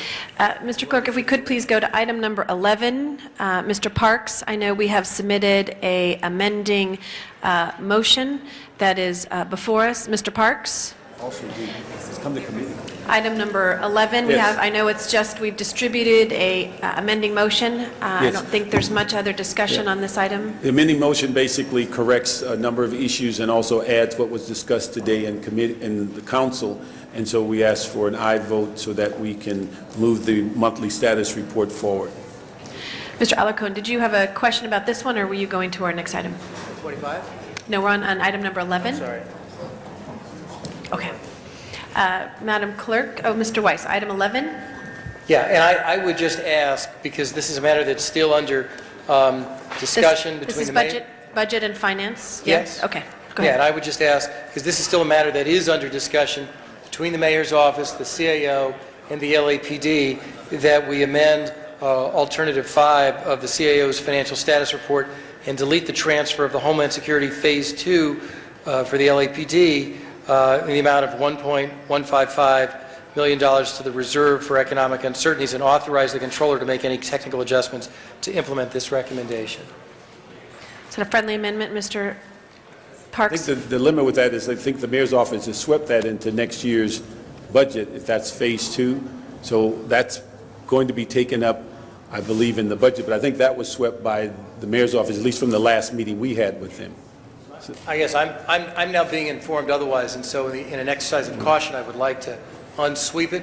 I'll talk with them in the CAO and confirm that, but I've just been told Somebody from the otherwise. mayor's office here, because I think that was the last word we got from the mayor's budget. Do we have to- anyone from the mayor's office present? Okay. Why don't we just do this, hold it for a moment, and... Okay, we'll hold it on the table. Okay. Okay. Next item. Item 8 was called 8. special for Councilmember Zine, and an amending motion has been circulated. Okay, we'll ask Mr. Zine, I think we have the chair of the committee then to you, Mr. Zine, and Mr. Reyes is asked to speak briefly then, Mr. We've Zine? pulled that amending motion that amending motion's been withdrawn Okay, withdrawn. on that particular matter, and I understand from the city attorney's office that there needs to be a hearing on this development agreement, that we've come to an agreement, affordable senior housing component in this particular district of my community.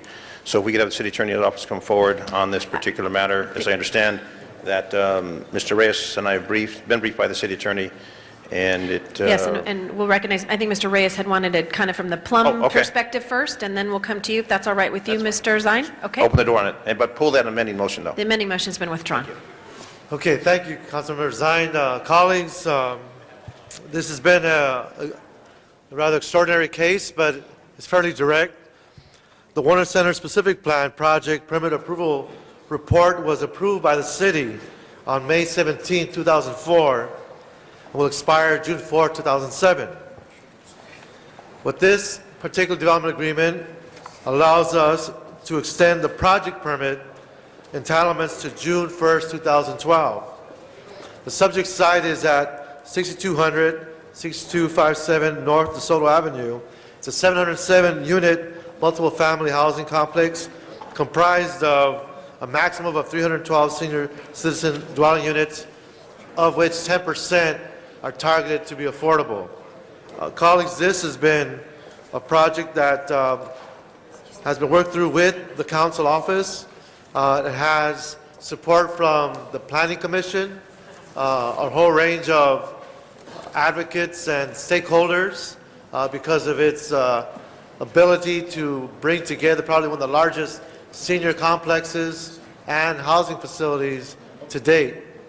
And the fact that the developer is participating and cooperating with 10% being affordable is part of the dynamics of the development agreement.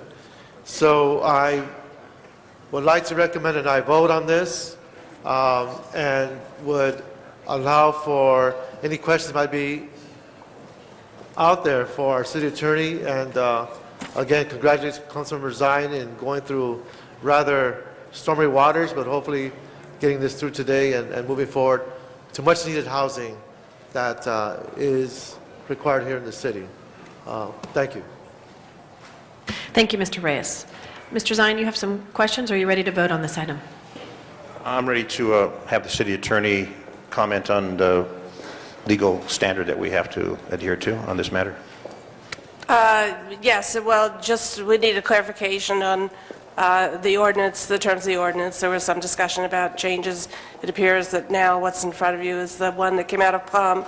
The government code does require a public hearing on this, so if there are any speaker cards, I don't know if there are or not, you're required to hold a public hearing. Otherwise, if there aren't any, then go ahead and vote on it. There It's an ordinance. 3 cards. I mean, so there had been a public hearing in Plum, but you're saying we are required as well to have one here? Yes. Okay. We do have 3 speaker cards, so we will go to public comment. I'd like to ask Ben Resnick, R.J. Comer, and Richard Weintraub, and if you choose not to speak, you can let us know that as well. Mr. Resnick? There's one more card from Liz Smagala. I do not have it in front of me, but if there's been I'll ask the Sergeant at Arms if they do have an additional card that has not been presented to us. Mr. Resnick. Thank you. Good afternoon, members of the council. My name is Ben Resnick with Jeffrey Mangels, Butler, and Marlboro. And I'm here representing a neighbor of this project, 4 blocks away, Sims Commercial Development. My point and reason I'm elected to address you today, it's a little awkward, is strictly because of the fact that our client recently went through an approval for a 438-unit apartment project 4 blocks from here. The requirement was a 25% unsubsidized affordable housing requirement. It came out of Plum just yesterday, or I guess it was, at 15% proposal. And today you're being asked to approve a project that's offering less than, it's about 4%. I know that it was presented to you as 10%, but it's 10% of the senior component. The rest of the project is all market rate. There's 707 units. So what's before you today is a 4% affordable housing project. And The reason I raise it is simply for parity and to be able to ask the council to be sensitive to the fact that when I'm here in 2 days, on Friday, with Mr. Sims' project, that the council weigh today's decision and vote on how you treat Mr. Sims' requirements. The entitlements that this developer currently has before you expire in June. And what the city is doing is giving him a development agreement to extend that. Under the code, you can't extend it. So this tactic or this strategy of using a development agreement, we don't think is appropriate. And the reason that's relevant to Mr. Sims is because in Warner Center, if you're under 3,000 units approved, you don't have to comply with the affordable housing requirements and the trip-free requirements. And it is this project before you today that's eating up, if you will, a lot of these units. So our client has to get hit with these requirements because we end up exceeding the 3,000 unit number. So we have a direct conflict. And as such, we ask that a special privilege not be granted today. What is the public benefit if Thank you're you. getting 4%? Thank you. Thank you very much. The other woman, RJ, wants to speak? Okay. RJ Comer. And did you submit a new card in, ma'am? Do you still want to speak? Okay, we'll let RJ speak and you can speak after him. Please go ahead. Thank you very much. My name is RJ Comer. I'm a partner at Armbruster & Goldsmith, and I represent the applicant in this development agreement before you today. I appreciate the remarks made by Councilmember Reyes. What I really appreciate is the remarks made by the Planning Commission, which gave unanimous approval to this development agreement and congratulated this developer. With our current Planning Commission, you don't see that very often, where every single Planning Commissioner votes in favor of a development agreement and enthusiastically thanks a developer for agreeing to not only build 312 senior living units, the largest senior living project I know of in the city of Los Angeles, but also adding 10% of those senior living units to be affordable. Now, you just heard that that's really not the case, that it's really 4% of the total package. But that's not what the Planning Commission asked for. The Planning Commission specifically asked, can you make the senior living units affordable? Can you make 10% of them affordable? The answer is yes. You have to understand that the economics of a senior living facility is different than the economics of a market rate project. This is a type 1 construction project with lots of amenities for these seniors. Senior living, even without affordable, is a much different, much more expensive thing to build, and we're adding the affordable, and that is a significant public benefit. I want to respond to the parity issue. These are two different projects, and counsel for the Sims project said it himself. What this is really about is trying to knock out a project ahead of the Sims project so they can slide into the Phase 1 position and not do any affordable for the city. If this development agreement is not approved, the city will get no senior living units, no senior living affordable units, and no affordable units in the Sims project. I'd like to read into the record an email received from Counsel for Sims to my partner Mark Armbruster, and he said, and I'm not reading the whole email, I'd be happy to pass out the whole email, but he said, if we are stuck with the 25%, then if REW fails to get its DA approved and its entitlements expire, then the Sims project gets to move forward under the old regulations without the need to provide any set-aside. Thank you, and if you'd like this email, I'd happily pass it out. Thank you. Mr. Weintraub, do you want to speak? And then Liz Samala.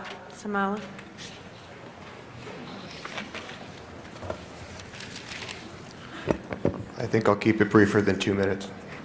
I want to say that this project today, unlike everyone else in Warner Center, and Mr. Sims included, everyone's been trying to sell their project, and I've been fighting for years to keep this project. This is a culmination of about 15 years of understanding the desperate need for senior housing in Los Angeles, which is going to get more and more desperate as time goes on. When Father Kizios offered and asked me if I wanted to do 10% of the project for affordable, I accepted in the spirit which it was offered.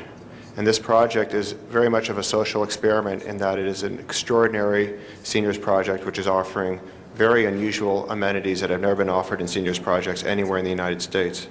I want to thank Councilman Zine for recognizing this, and I would like to thank the Council for recognizing and the Planning Commission the importance of having senior housing in the City of Los Angeles.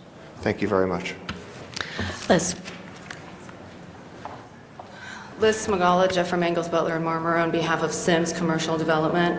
I just want to point out that the REW DeSoto Partners entitlements do expire on June 4th of this year. And what they're trying to do is use an unusual mechanism to extend their entitlements. That's not allowed under the Los Angeles Municipal Code. According to the Department of City Planning recommendation report for this project, the public benefit to the city has to equal the benefit being given to the applicant. Here, the applicant is really receiving all of the benefit. They're getting an extension that they're not usually entitled to, whereas the public is receiving a 4.38% housing set-aside. Now, how is that a public benefit when our client, 4 blocks down the street, was originally asked to provide 25% as a mitigation measure? We wouldn't usually be standing up here arguing against another project. We're just asking that our client be treated fairly, and we submit that there is no public benefit that the city is getting here. If these entitlements just expire, REW DeSoto Partners has to reapply and then would be subject to the interim procedures and would arguably also have to give 25% or 15%. In any case, probably more than 4.38%. I just ask that you look at these two projects and how they relate to each other, and I'm available for any questions you may have. Thank you. Thank you. That closes public hearing, public comment. Mr. Zine. Thank you, Madam President. The specific plan for Warner Center originally said by 2010 we'd have 3,000 residential units. We reached that before 2010, and that's why a new specific or an interim control procedure takes effect after that 3,000, and that is going to take effect for any additional units. The Weintraub project does not call for in the plan under the 3,000 cap to do anything affordable and do anything for seniors. Mr. Weintraub has agreed to do that. That is a public benefit since we have a number of seniors that need residence, and it's also a benefit when there's senior housing at a discount. So we have that in this plan. The issue of one project versus another project, this project is a type 1 project, a senior component, affordable senior component, which is under the cap of the 3,000. Any additional projects that come forward are going to have to comply with the procedure that we put forward in this city council that mandated that they do senior housing, that mandated that that be part of the project. This Weintraub development is simply giving us a benefit for seniors and giving us a benefit for affordable senior housing, which he is not obligated to do because he falls under the plan under the 3,000 cap. So there's a distinction between the 3,000 number and what's going to happen with any future projects that come forward. They're going to have to comply with what the interim control ordinance procedure states, that there's got to be mandatory senior component, and there's got to be the compliance with that, and that's the issue that is being argued. One is before, one is after.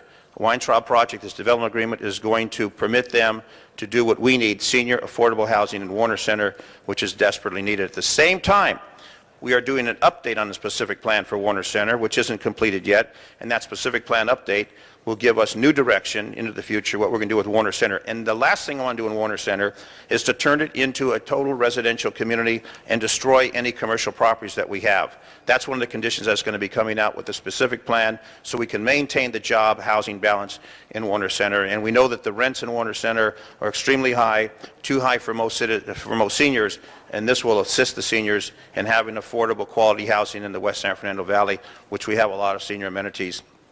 So we would ask that this council approve this development agreement for this particular project. And Friday, then we'll discuss that under a new condition. It's under a temporary procedure that has conditions attached which do not apply to this particular development agreement which we're discussing. And I ask for your aye vote on this matter. Thank you, Madam President. Thank you, Mr. Zine. That item is now before us. Madam Clerk, open the roll, close the roll, tabulate the votes. 13 ayes. Next item. I think we'll go, I don't know if number 11 doesn't seem like it's quite completed. We'll go to item number 25. Item 25 was called special by council members Parks and Alarcon.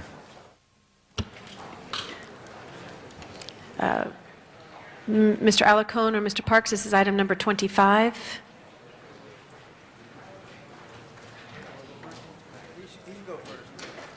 I think he's...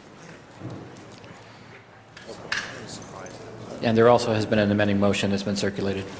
Okay. I give my money away all the time. We're on 25, unless you wanted us to do 11 really quick if we've resolved that, but... If we could do it, but I think Mr. Weiss is talking with the mayor's office, so Okay. we can... Okay, item 25. Okay. Could we have department staff come up on 25?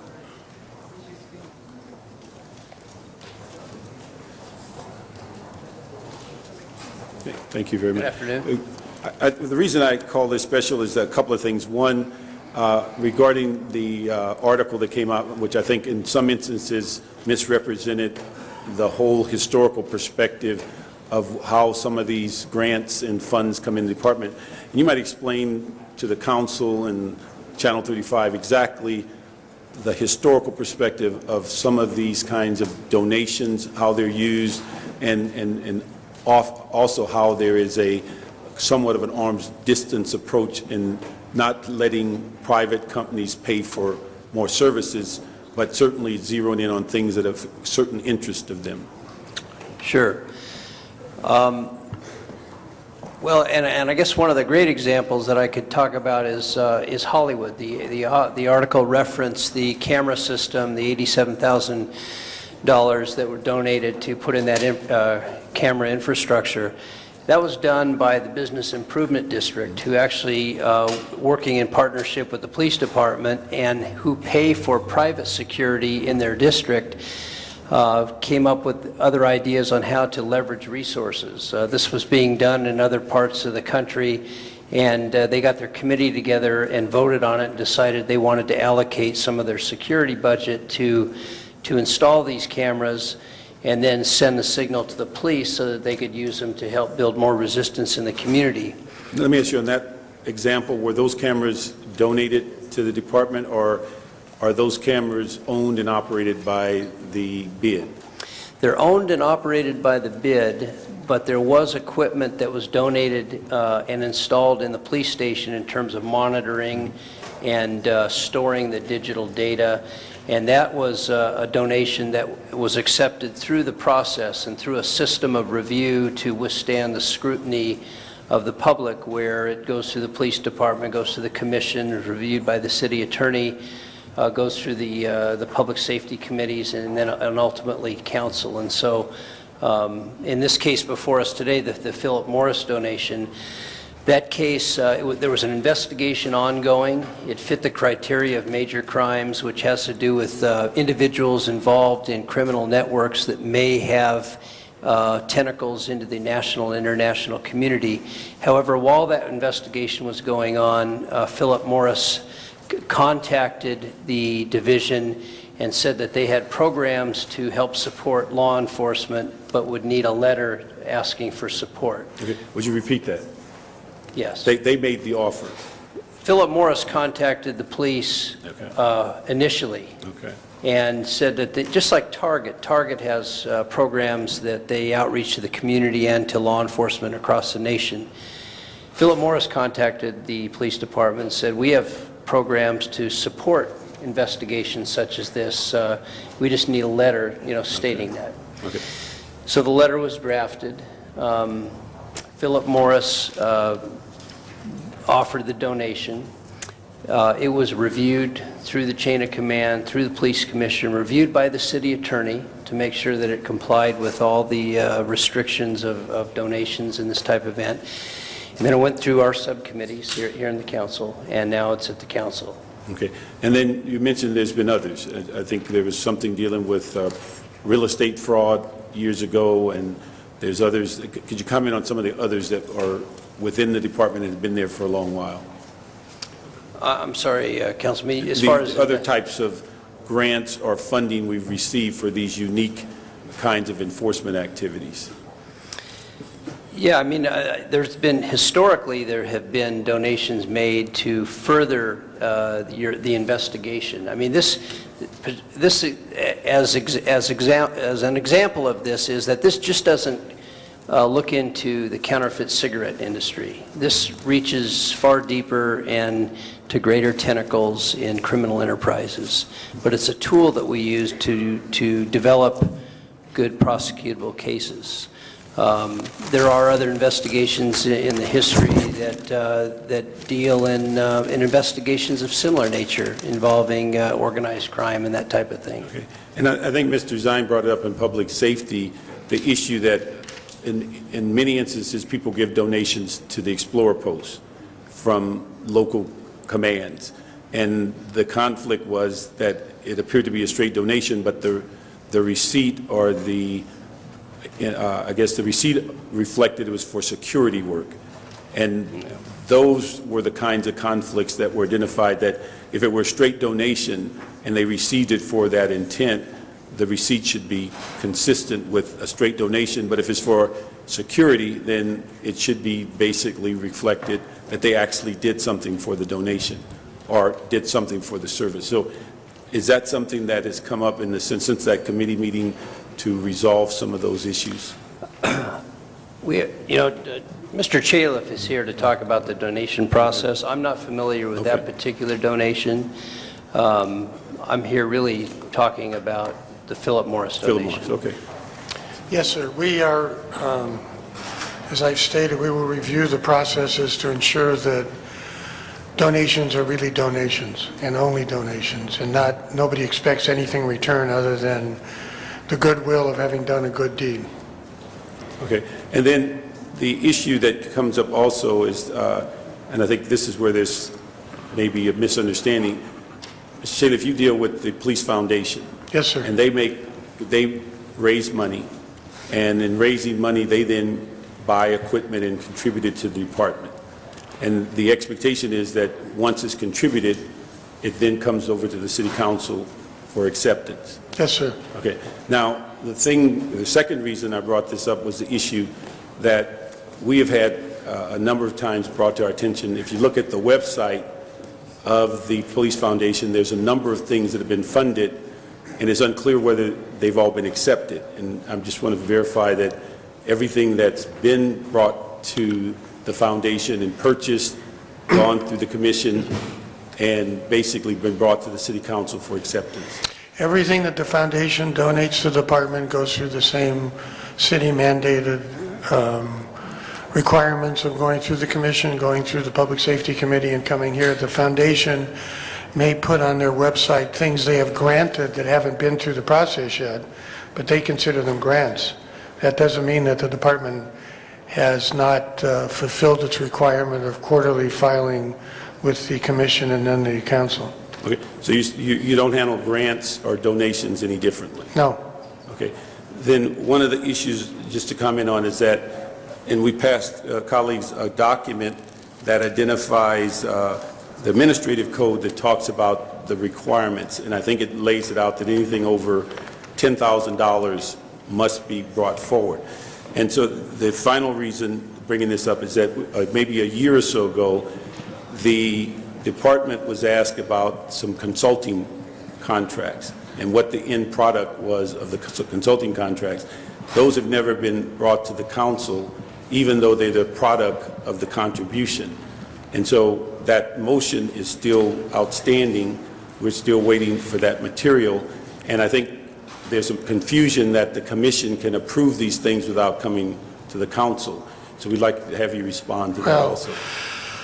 I think, I'm not an expert on this and probably have to seek advice from the city attorney, but the consultants that the foundation hired had a contract with the foundation. If there was work product created that was provided to the commission pursuant to their rules, my understanding was the council could take jurisdiction over any commission action pursuant to Rule 245, but I'd have to consult with the city attorney about whether or not every consulting report, whether it went through, whether it was acted on by the commission or not, would have to be approved by the council. I'll have to check with the city attorney. There's two things. One, I don't believe any of those reports ever came to the commission for us to have the ability to 245 them. Well, then I will check into that. And the other issue that comes up is that when these foundations were established, it was an agreement with the CLA, the CAO, and the council that they would never be used to bypass the issue of the city's rules on contracts, the city's rules on RFPs, and going out for bids. And so that's another issue as far as sole sourcing or having those issues. And so if you could get back to us and let us know what happened to that issue on the consultants, because if I remember correctly, the newspaper commented was the commission believed their review was sufficient. And I think when you look at the administrative code, it's pretty clear it's not sufficient and that it requires the council to accept any contribution, donation, and such over $10,000. So if you can get back to us, we'd really appreciate it, because that's a lingering motion that's now almost 2 years old. Thank you, Mr. Parks. And before we go to our next speaker, Mr. Parks, we seem to be okay on item 11. What I'd like to do is go ahead and hold on the desk this item 25 and vote on item 11. You've made your presentation. The amending motion is out there. Madam Clerk, if you could call the roll on item 11, close the roll, tabulate the votes. 11 ayes. That item has been approved. Forthwith. Forthwith. Thank you, Mr. Parks. We'll go back to the other item. I think Alarcon was our next speaker. Right. Madam President, colleagues, I call this item special because I have a problem with a large corporation like Philip Morris being requested to make a contribution. There's two problems I have. One, the perception that if you have wealth and can pay for security, that we will provide some additional or special service to you. Because, you know, my mom, if you call my mom and, you know, asked if she would pay $50,000 to get special security, I don't think that would happen. Or the people that I represent in the Northeast San Fernando Valley. The second concern I had was relative to the letter from the chief, which basically says, in essence, I think, and if I'm misinterpreting, please weigh in, that if you give us this contribution, we'll be better able to enforce this particular or pursue this investigation, which benefits the company that's giving the donation. That just struck me in the wrong way. So I introduced an amendment that would dedicate $50,000 out of my own pot. And just for full disclosure, I'm not trying to put any of my colleagues on the spot, but since there was a vacancy in my district, at the councilman's position, there was a savings of at least $50,000, so I have no problem dedicating that to the 7th Council District, saying that, hey, we can buy extra service too. And we have a serious gang problem in the Northeast San Fernando Valley. And so my amendment would simply dedicate $50,000, and I'd like to have the police department come back and tell me how they would like to use that $50,000. Had a conversation with Mr. Chaliff and the other police department members, and they have said that Mr. Chaliff in particular will work on improving the protocols for contributions. I think similar to the conversation that Mr. Parks had just now, to ensure that when contributions are being given and received by the city, and in this case the police department, that the department will do everything to ensure that there should be no public perception that you can buy police service, or if you get special treatment if you can afford to pay for police service, and that whatever those protocols might be, that Mr. Chaliff will come back with a report after consultation with other department officials to hopefully improve the protocols in this specific case, and hopefully in the future. I think it's important that we recognize that there are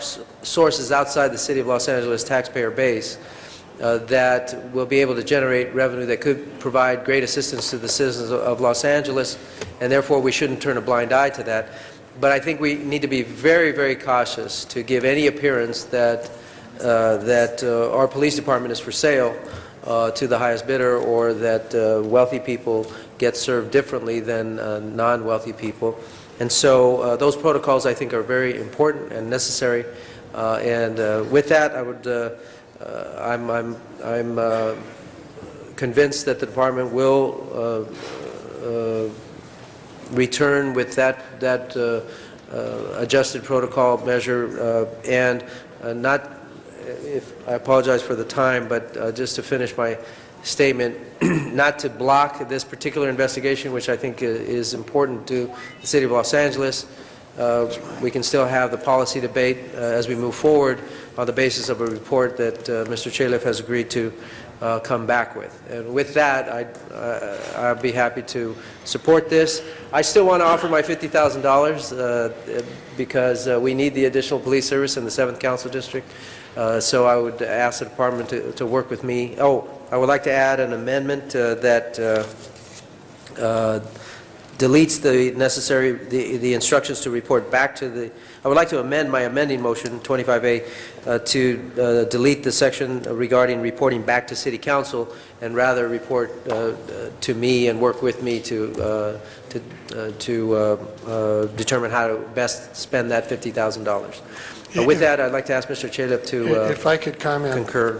Thank you. A few years ago, we had some issues about complying with all the provisions relating to donations. The department may have been a little bit longer, was not reporting them in a timely fashion. Under the leadership of Councilman Weiss and the Public Safety Committee, we straightened those issues out. I think we now have established a procedure that works well and provides the council with the information required. We're constantly upgrading things so that we can do it better. This one, because of the unique nature of it as expressed by Commander Downing, was a little different because Philip Morris came to us and offered us, and what they really said was, just send us a letter saying, please give it to us, and then we'll give it to you. And that sort of was a little different. The majority of the contributions, which are usually through the foundation and others, are either for safety equipment or other type of equipment or goods that help the department or its personnel perform better, are done through the process. As I said, this one was a little unusual because of the nature of the grant.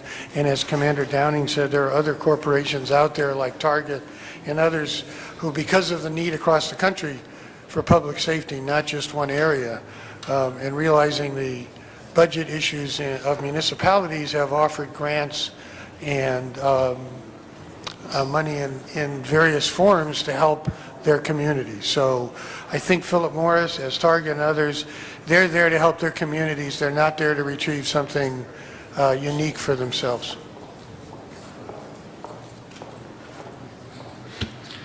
Next speaker, Mr. Rosendahl. Thank you, Mr. President. Just quickly, for the record, I need to get some clarity here. In the Pacific Palisades, early in my position here as an elected official, they came to me and said, we need a cop up here. We don't have an officer up here, and we're willing to pay for it. I went to Bratton and I said, hey, I need an officer. And he said, absolutely not. He says, those decisions are made by manpower needs. So Philip Morris can donate $50K, but the truth is it goes into your overall sense of responsibilities and you move forward. So help me on that. React to that. The answer to that is yes. Mm-hmm. Yeah. So my Palisadians, well, I don't want you to be glib, Jerry. I'm not. You know those people. Having been a Palisadian for There many you go. years. I know, you live there. I'm not anymore. I understand the issue, Yeah. and in fact, I had a conversation with one of your staff members, and the deployment of officers is a mandate of the police chiefs, and it's done based on need. Right. So they could donate all the money they wanted. We would still apply the resources that we felt best to benefit the entire city. So when people say, don't look a gift horse in the mouth, this 50 grand fits within that context, correct? Absolutely. Okay, thank you. Our next speaker is Mr. Weiss. Off the queue, Mr. Reyes. Thank you, Council President. This donation is for counterfeit. That's the reason why they're donating? Well, that's the premise of our investigation. However, the criteria for major crimes investigation is individuals involved in criminal networks that may have national and international implications. So it's a tool for us. So a hypothetical would be that on 6th Street, and I first want to say, when I brought this issue up in public safety, we did see a change in presence of police on 6th Street.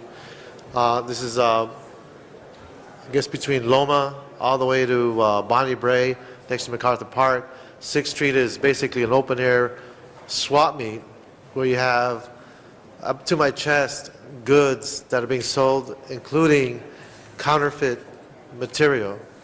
So the hypothetical would be that if your protocol or your priorities or how you manage your resources, that could be an area that we could improve upon in terms of how we do our policing. And given the fact that as night falls, you have very brazen and some very openly gangs come through that sidewalk and collect rent from the folks who are illegally vending. Now, that's a situation that's been there for years and years and years. And we've never, as a city, taken a stand in trying to eliminate it or focus on it. I just want to understand, if we're receiving this kind of money for counterfeit, and clearly counterfeit materials being sold, can we raise the priority for addressing that issue? Or would I need to also create resources and raise funds from the foundation? I just want to get some guidance from you, because I understand you did react and respond, but the need is so great and it's so prevalent, and the entrenchment of the gangs there is deep, and we just seem to not taking the steps to respond to it accordingly, given its severity. Now, I'm very aware and understand fully the implication of these so-called lower-level crimes that deteriorate the fabric of our communities. And this is one type of investigation that will hopefully, when it's over, raise the stature of that area and resist those types of lower-level crimes, which contribute to much higher-level crimes and organizations that support those crimes. And who would I speak to that might give me a clue as to how that improvement could occur? Well, you can speak to me. I mean, I could Okay. talk to you about what we're doing, but I can't really reveal the details of Well, our not right now. investigation. Believe me, not right now. But in our office, if we can at least start looking at how we're going to programmatically look at this, because it is getting worse and worse. And I'd be happy to talk to you about it. appreciate that. Mr. Parks, and I just wanted to caution everyone, we're at a bare quorum at 10 members, so everyone who's here, you have to remain. Mr. Parks. Thank you, Mr. Zine. I'd just like to add two things. We provided you a copy of this administrative code section that outlines the responsibilities, and just like to find out what is the timeline of coming back on a report back on this issue. I would have to obviously talk to the city attorney, because I'm not allowed to practice law in relation to these matters, and will report back as soon as I can. Okay, well, let me say this. And knowing how you are in relation to details, I'm sure you will not allow me to take forever to do it. I realize that, but the issue, just to shorten your task, the city attorney has been reviewing this for several weeks, so it may shorten your task. Okay. And it's the city attorney, so you might call him. Okay. But I'd like to ask that we report back to Budget and Finance. We can give you 2 weeks, and so we can get some word back. I don't know if I Because we can. don't do well when we say, when I get around to it, or as No. soon as I can. I wouldn't say that. I don't know if I could accomplish Okay. what you want. Let's do 2 weeks, and if you have a problem, come in, Okay. and go to Budget and Finance, we can, pardon? I know, but I'm saying it's part of the budget process. Can I- Yeah, because we can bring it in within 2 weeks, because it shouldn't be a large item. But we will be busy, but, so if there's a delay in it, you can let us know, and we can see about an additional time. But if we can ask for 2-week report back to Budget and Finance. I don't think that's a reasonable time period, but you're the council, and whatever you order, But just we will call try us to if you do. have if it's too short, just call us and let us know. All right, thank you. So we're going to open the roll, close the roll, tabulate the vote. 10 ayes. Thank you. We do have a speaker on number 25, Mr. Donen, Robert Donen. Good afternoon, Mr. President and members. My name is Robert Donen. I'm a longtime healthcare and tobacco control advocate. I'm here to come before you to ask that you reconsider on item number 25. And the reason for that is the article hit the LA Times. The Police Commission started talking about this, I think, back in February. It went to the Police Commission the first time. It was continued. It went another week. And I frankly just think there needs to be a little bit more discourse on this particular item. And I think one of the things we can't forget is the intent and spirit of the master tobacco settlement monies, where the tobacco monies were supposed to be going to tobacco-related illness and tobacco-related disease, and they certainly aren't going there.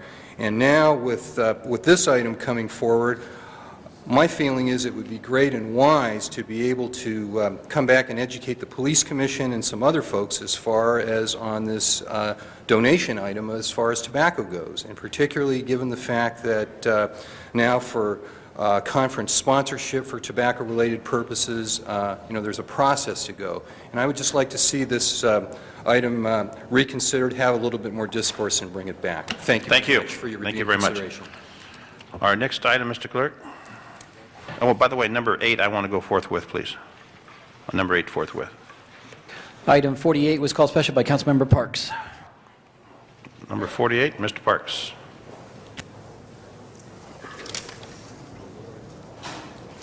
Oh, it's one thing I just wanted to bring this up to just before it goes out to ordinance and find out from the city attorney, what can we expect back in time on this ordinance? Because I think this would save us a lot of time on these motions that we keep renewing rewards at 60 days. If we can expand them to 6 months, it would be, I think, very helpful on the process. I believe there could be a relatively quick turnaround. I'm going to have to be as vague as Mr. Chaliff, though, on the turnaround. How about 2 weeks? Okay, about 2 weeks. I like that. Okay.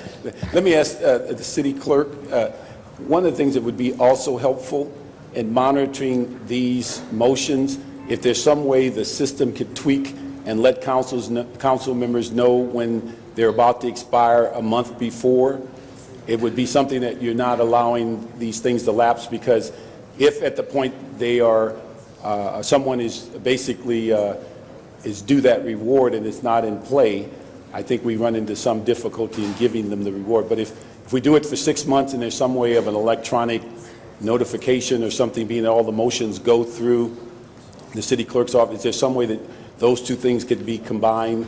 So when we report back with the ordinance, that we find out if there's a way that the council could be notified. I'll take that back Maybe, to my office. like I said, for 6 months, maybe a month in advance, and it gives you a chance to know if you want to renew it or if it should be renewed. All right, we take a vote on that one. Open the roll, close the roll, tabulate. 10 ayes. Thank you. Next item, please. Item 52 called special by Councilmember Parks. Mr. Parks. Thank you, Mr. President. I'd ask community support on locating the suspects that were involved on May 15, 2006 at 12:30 p.m. in the death of the 17-year-old Anthony Fountain, Jr., who was fatally shot near 6615 South 8th Avenue, 8th Avenue in Los Angeles. This case has been going on well over a year. The detectives, Tracy McClanahan from 77th Division, phone number 485-1383 would be the contact number. Any leads would be important to the solution of this case. If I recall, we had the parents or relatives here when we initiated this reward motion, and 60 days has passed and we're renewing it. But we ask for any public help on this particular crime. Thank you. Thank you. On that matter, open the roll, close the roll, and tabulate the vote. 10 ayes. Thank you. Next item, please. Item 62 called special by Councilmember Parks. Number 62, Mr. Parks.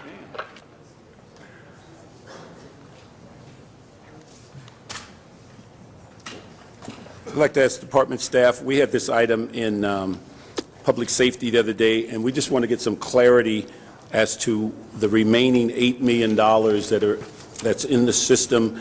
How might it be allocated? Just for those who may not be aware, basically Northrop Grumman is putting forth effort on close to a $60 million bond fund product, and we're getting close to the end of it.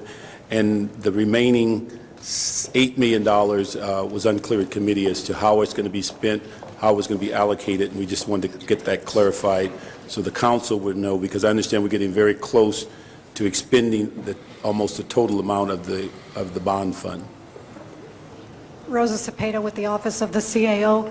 The $8 million basically represents the withhold amounts on the contract. Explain that for all those that may not For know what each that phase means. of the contract, there's an approximate 10% amount of the contract that is held back and not paid to the contractor until the work is satisfactory to the city's satisfaction. So in this case, there's a withhold on the CAD part, on the mobile part, on the integration of the two systems and cutover, and on the forms. Okay, and that's pretty much the entire, what, 60 million was for that, plus what, the two centers? It built the two communication centers? The 60 million is actually the Northrop Grumman part. The entire Prop M project included the build-out of the two centers and many other items. So if we have 8 million on the holdbacks, it would leave very little money left for any more amendments? That's correct. Okay, and what would you approximate the amount that would be held if there isn't another amendment? I'm sorry, what? How much would be left within that 8 million if we were to have another amendment? I think we have all of the money committed for, Okay, provided that the system is expected to cut over and go live in June of this year. right. So there's no And- expectation of general fund money at any time in the future? That's correct. Okay, and so the issue is this is not real money, it's basically money already committed? That's correct. Okay, thank you. As long as it's not real money, it's okay. No other speakers on that matter. Open the roll, close the roll, tabulate the vote. 10 eyes. Thank you all. Next item, please. Mr. President, item 43 was being held on the desk for Councilmember Hahn. Ms. Hahn back? Not here. So we'll keep holding it then. That would leave only the closed session items. Can we find out her return time? I know she's on a conference call. Okay, we'll see how long it's going to be before we go into closed session. If we can clear it now.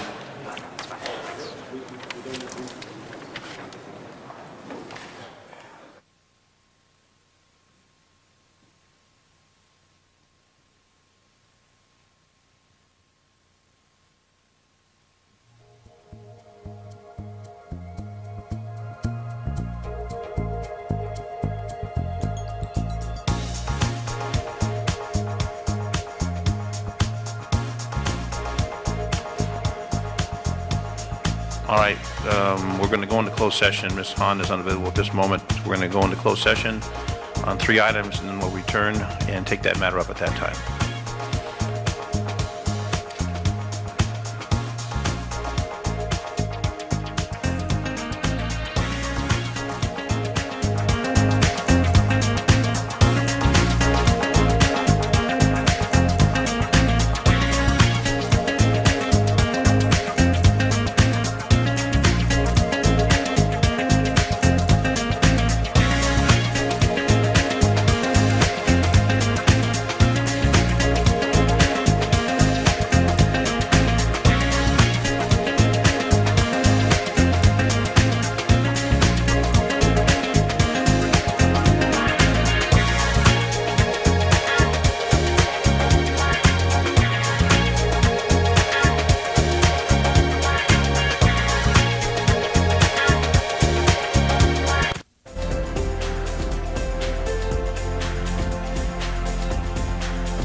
We are now back out of closed session. We have 3 items in closed session.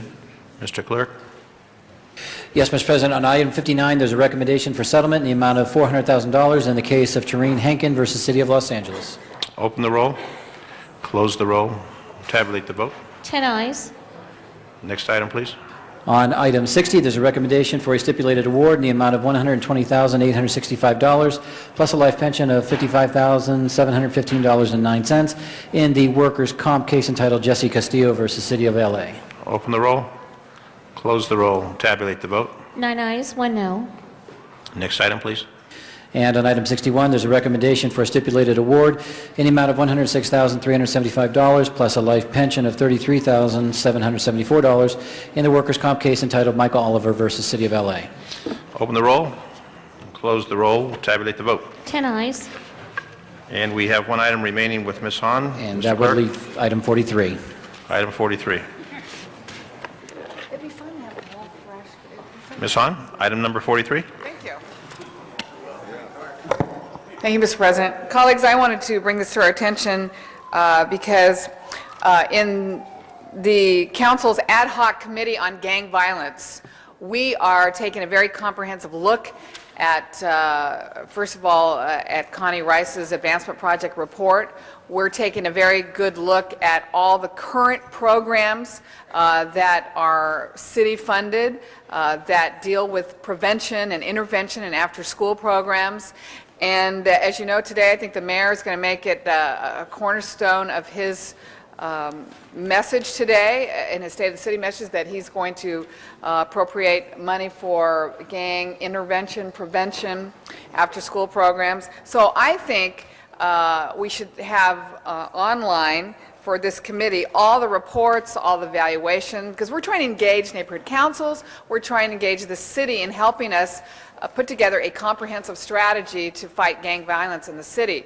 And currently, there is a link from the council webpage to this committee with just kind of not very user-friendly reports on there. I'd like to see a link from the city's homepage, and I'd like to see all the information that we're sifting through in terms of a strategy about gang violence be available to the public so that they can weigh in and give us their input on whether it be a community-based organization that does this work or suggestions on how we fight gang violence in the city of Los Angeles. So I hope you'll support me in having a very user-friendly website for the Ad Hoc Committee on Gang Violence so that we can engage the city residents between now and the end of this year on really coming together to form a comprehensive strategy to fight gang violence from San Pedro to the Valley, from the west side to the east side. All parts in between. Yes. I hope I can get you Mr. support on Labange. No, I just want to thank Ms. Hahn for her leadership here, and especially Mr. Cardenas as well and his leadership in this area here. All of us have different challenges. Some have greater challenges in the city of Los Angeles, and I just wanted to stand and support you who have been fighting hard for this. Thank you. Thank you. Mr. Parks. No, sorry, I hit it wrong time. Next one, then. Mr. Reyes. Thank you. Council President, I fully support this. I just want to make sure that if we develop these links, that we do it in such a way where we don't endanger anyone, because certain folks who might think I could report a crime or I could report an individual, a drug dealer or a gun runner, and if it's linked back or goes back to the person who's making these observations, I'm hoping it's understood the spirit by which we're doing this.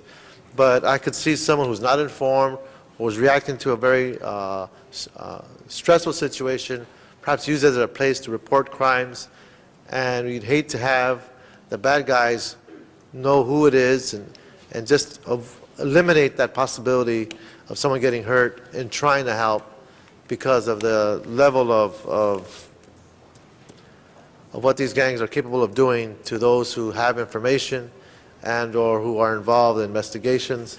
So I just want to put that out there as a caution.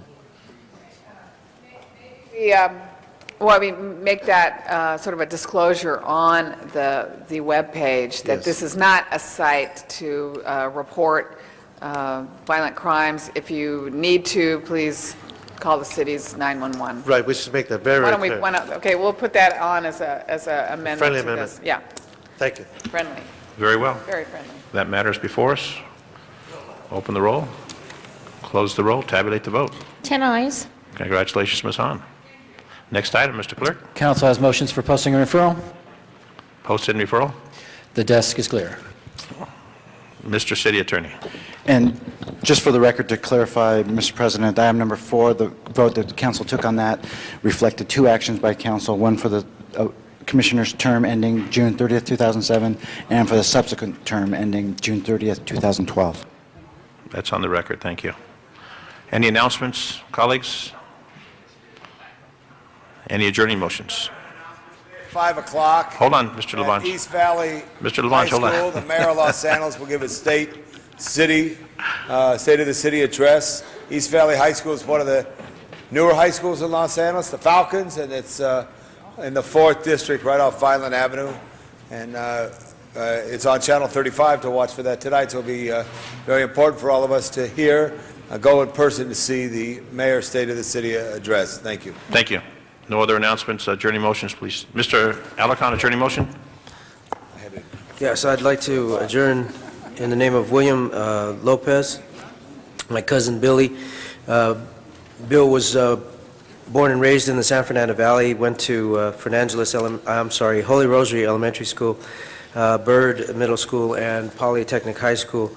Taught me how to throw a curve. He was a great athlete as a young man, eventually becoming a skilled carpenter, and passed away Sunday in Henderson, Nevada, where he is now living. He will be buried at the Mission Cemetery, and hopefully this Friday. I'm working with the mortuary on that. He leaves his parents, my aunt and uncle Estella and Angel Lopez, 2 brothers, Steve and Danny, sister Kathy, his son Josh, and many, many relatives. His father, Angel, had 17 brothers and sisters that were raised in San Fernando. Billy was really funny. I remember when when we won the award at Fernangeles Elementary in the play day, because he imitated, I forget whether it was Elvis Presley or Richie Valens, but he was quite a funny person, and I learned a lot from him. He struggled a bit as an adult and succumbed to a major heart attack this Sunday. I'm going to miss Bill a lot, even though I hadn't seen him a lot in his adult years. I have many of my sisters and I share many memories. We grew up almost as brothers and sisters. In Spanish, you say primos hermanos, meaning cousins, brothers, and Billy was all that. He was. We considered him a brother, so we're very sad to see him gone. Ms. Han. Thank you, Mr. President. We've had yet another tragedy in San Pedro off the cliffs at Point Furman. The latest fatality was Megan Maynard, and she was 19 years old, and she passed away on April 6 after a tragic fall from those cliffs. Megan went to 2 high schools, Wilson High School in Long Beach and Santiago High in Corona. She was planning on going to Long Beach City College and then transferring to a 4-year university. She played volleyball, soccer, baseball. Most recently, she worked at La Creperie in Long Beach, where she played on the restaurant softball team. Megan loved to sing, was a great artist, loved fashion, and enjoyed writing, drawing, and music. Megan considered herself the team sister for her little brother's baseball teams. She had a wide circle of friends and was very positive and upbeat. People were attracted to her and her spirit. Megan was the 18th person to die at the Point Furman Cliffs in the past 5 years. And as a result of this recent tragedy, I've called for more fencing, better signage, and a stepped-up patrol by not only LAPD but by our park rangers. It's a beautiful area, but it is dangerous. The land is shifting there, and while it's been a hangout, particularly for teenagers, for 60 years, I think it's time to really begin to protect the public from an area that is really dangerous, and many people don't know how dangerous it really is. She's survived by her parents, Wendy Celaya and Mark Maynard. two brothers, Kyle and Greg, and grandparents on both sides of the family that loved her very, very much and miss her greatly. Mr. Labange. Thank you very much. Council asked me to adjourn a member of Otto Netzler, who lived to be 99 years old. He was born in 1908 in Vienna, immigrated to Los Angeles in 1933 due to the horror of Nazi Germany. Got together, was a great ceramic artist, well known, with his wife Gertrude, who preceded him his death in the early 70s. He remarried his wife Gail, and together lived in the Hollywood Hills, was one of the greatest ceramic artists in Los Angeles. I loved him because he would hike in Griffith Park up until his 95 years old. He used to have these two big dogs. He'd come up and just was an extremely wonderful man, and we used to see in Dante's View on the weekends. So Otto Netzler lived to be 99, what a great age, and he's high in heaven, but left his creative works and that of his wife Gertrude together as ceramic artists. Any other adjourning motions? Thank you. 99 is pretty good. We will next reconvene on April 20th, this Friday. Thank you. Call the roll, Mr. Clerk. The roll's done. Adjourn.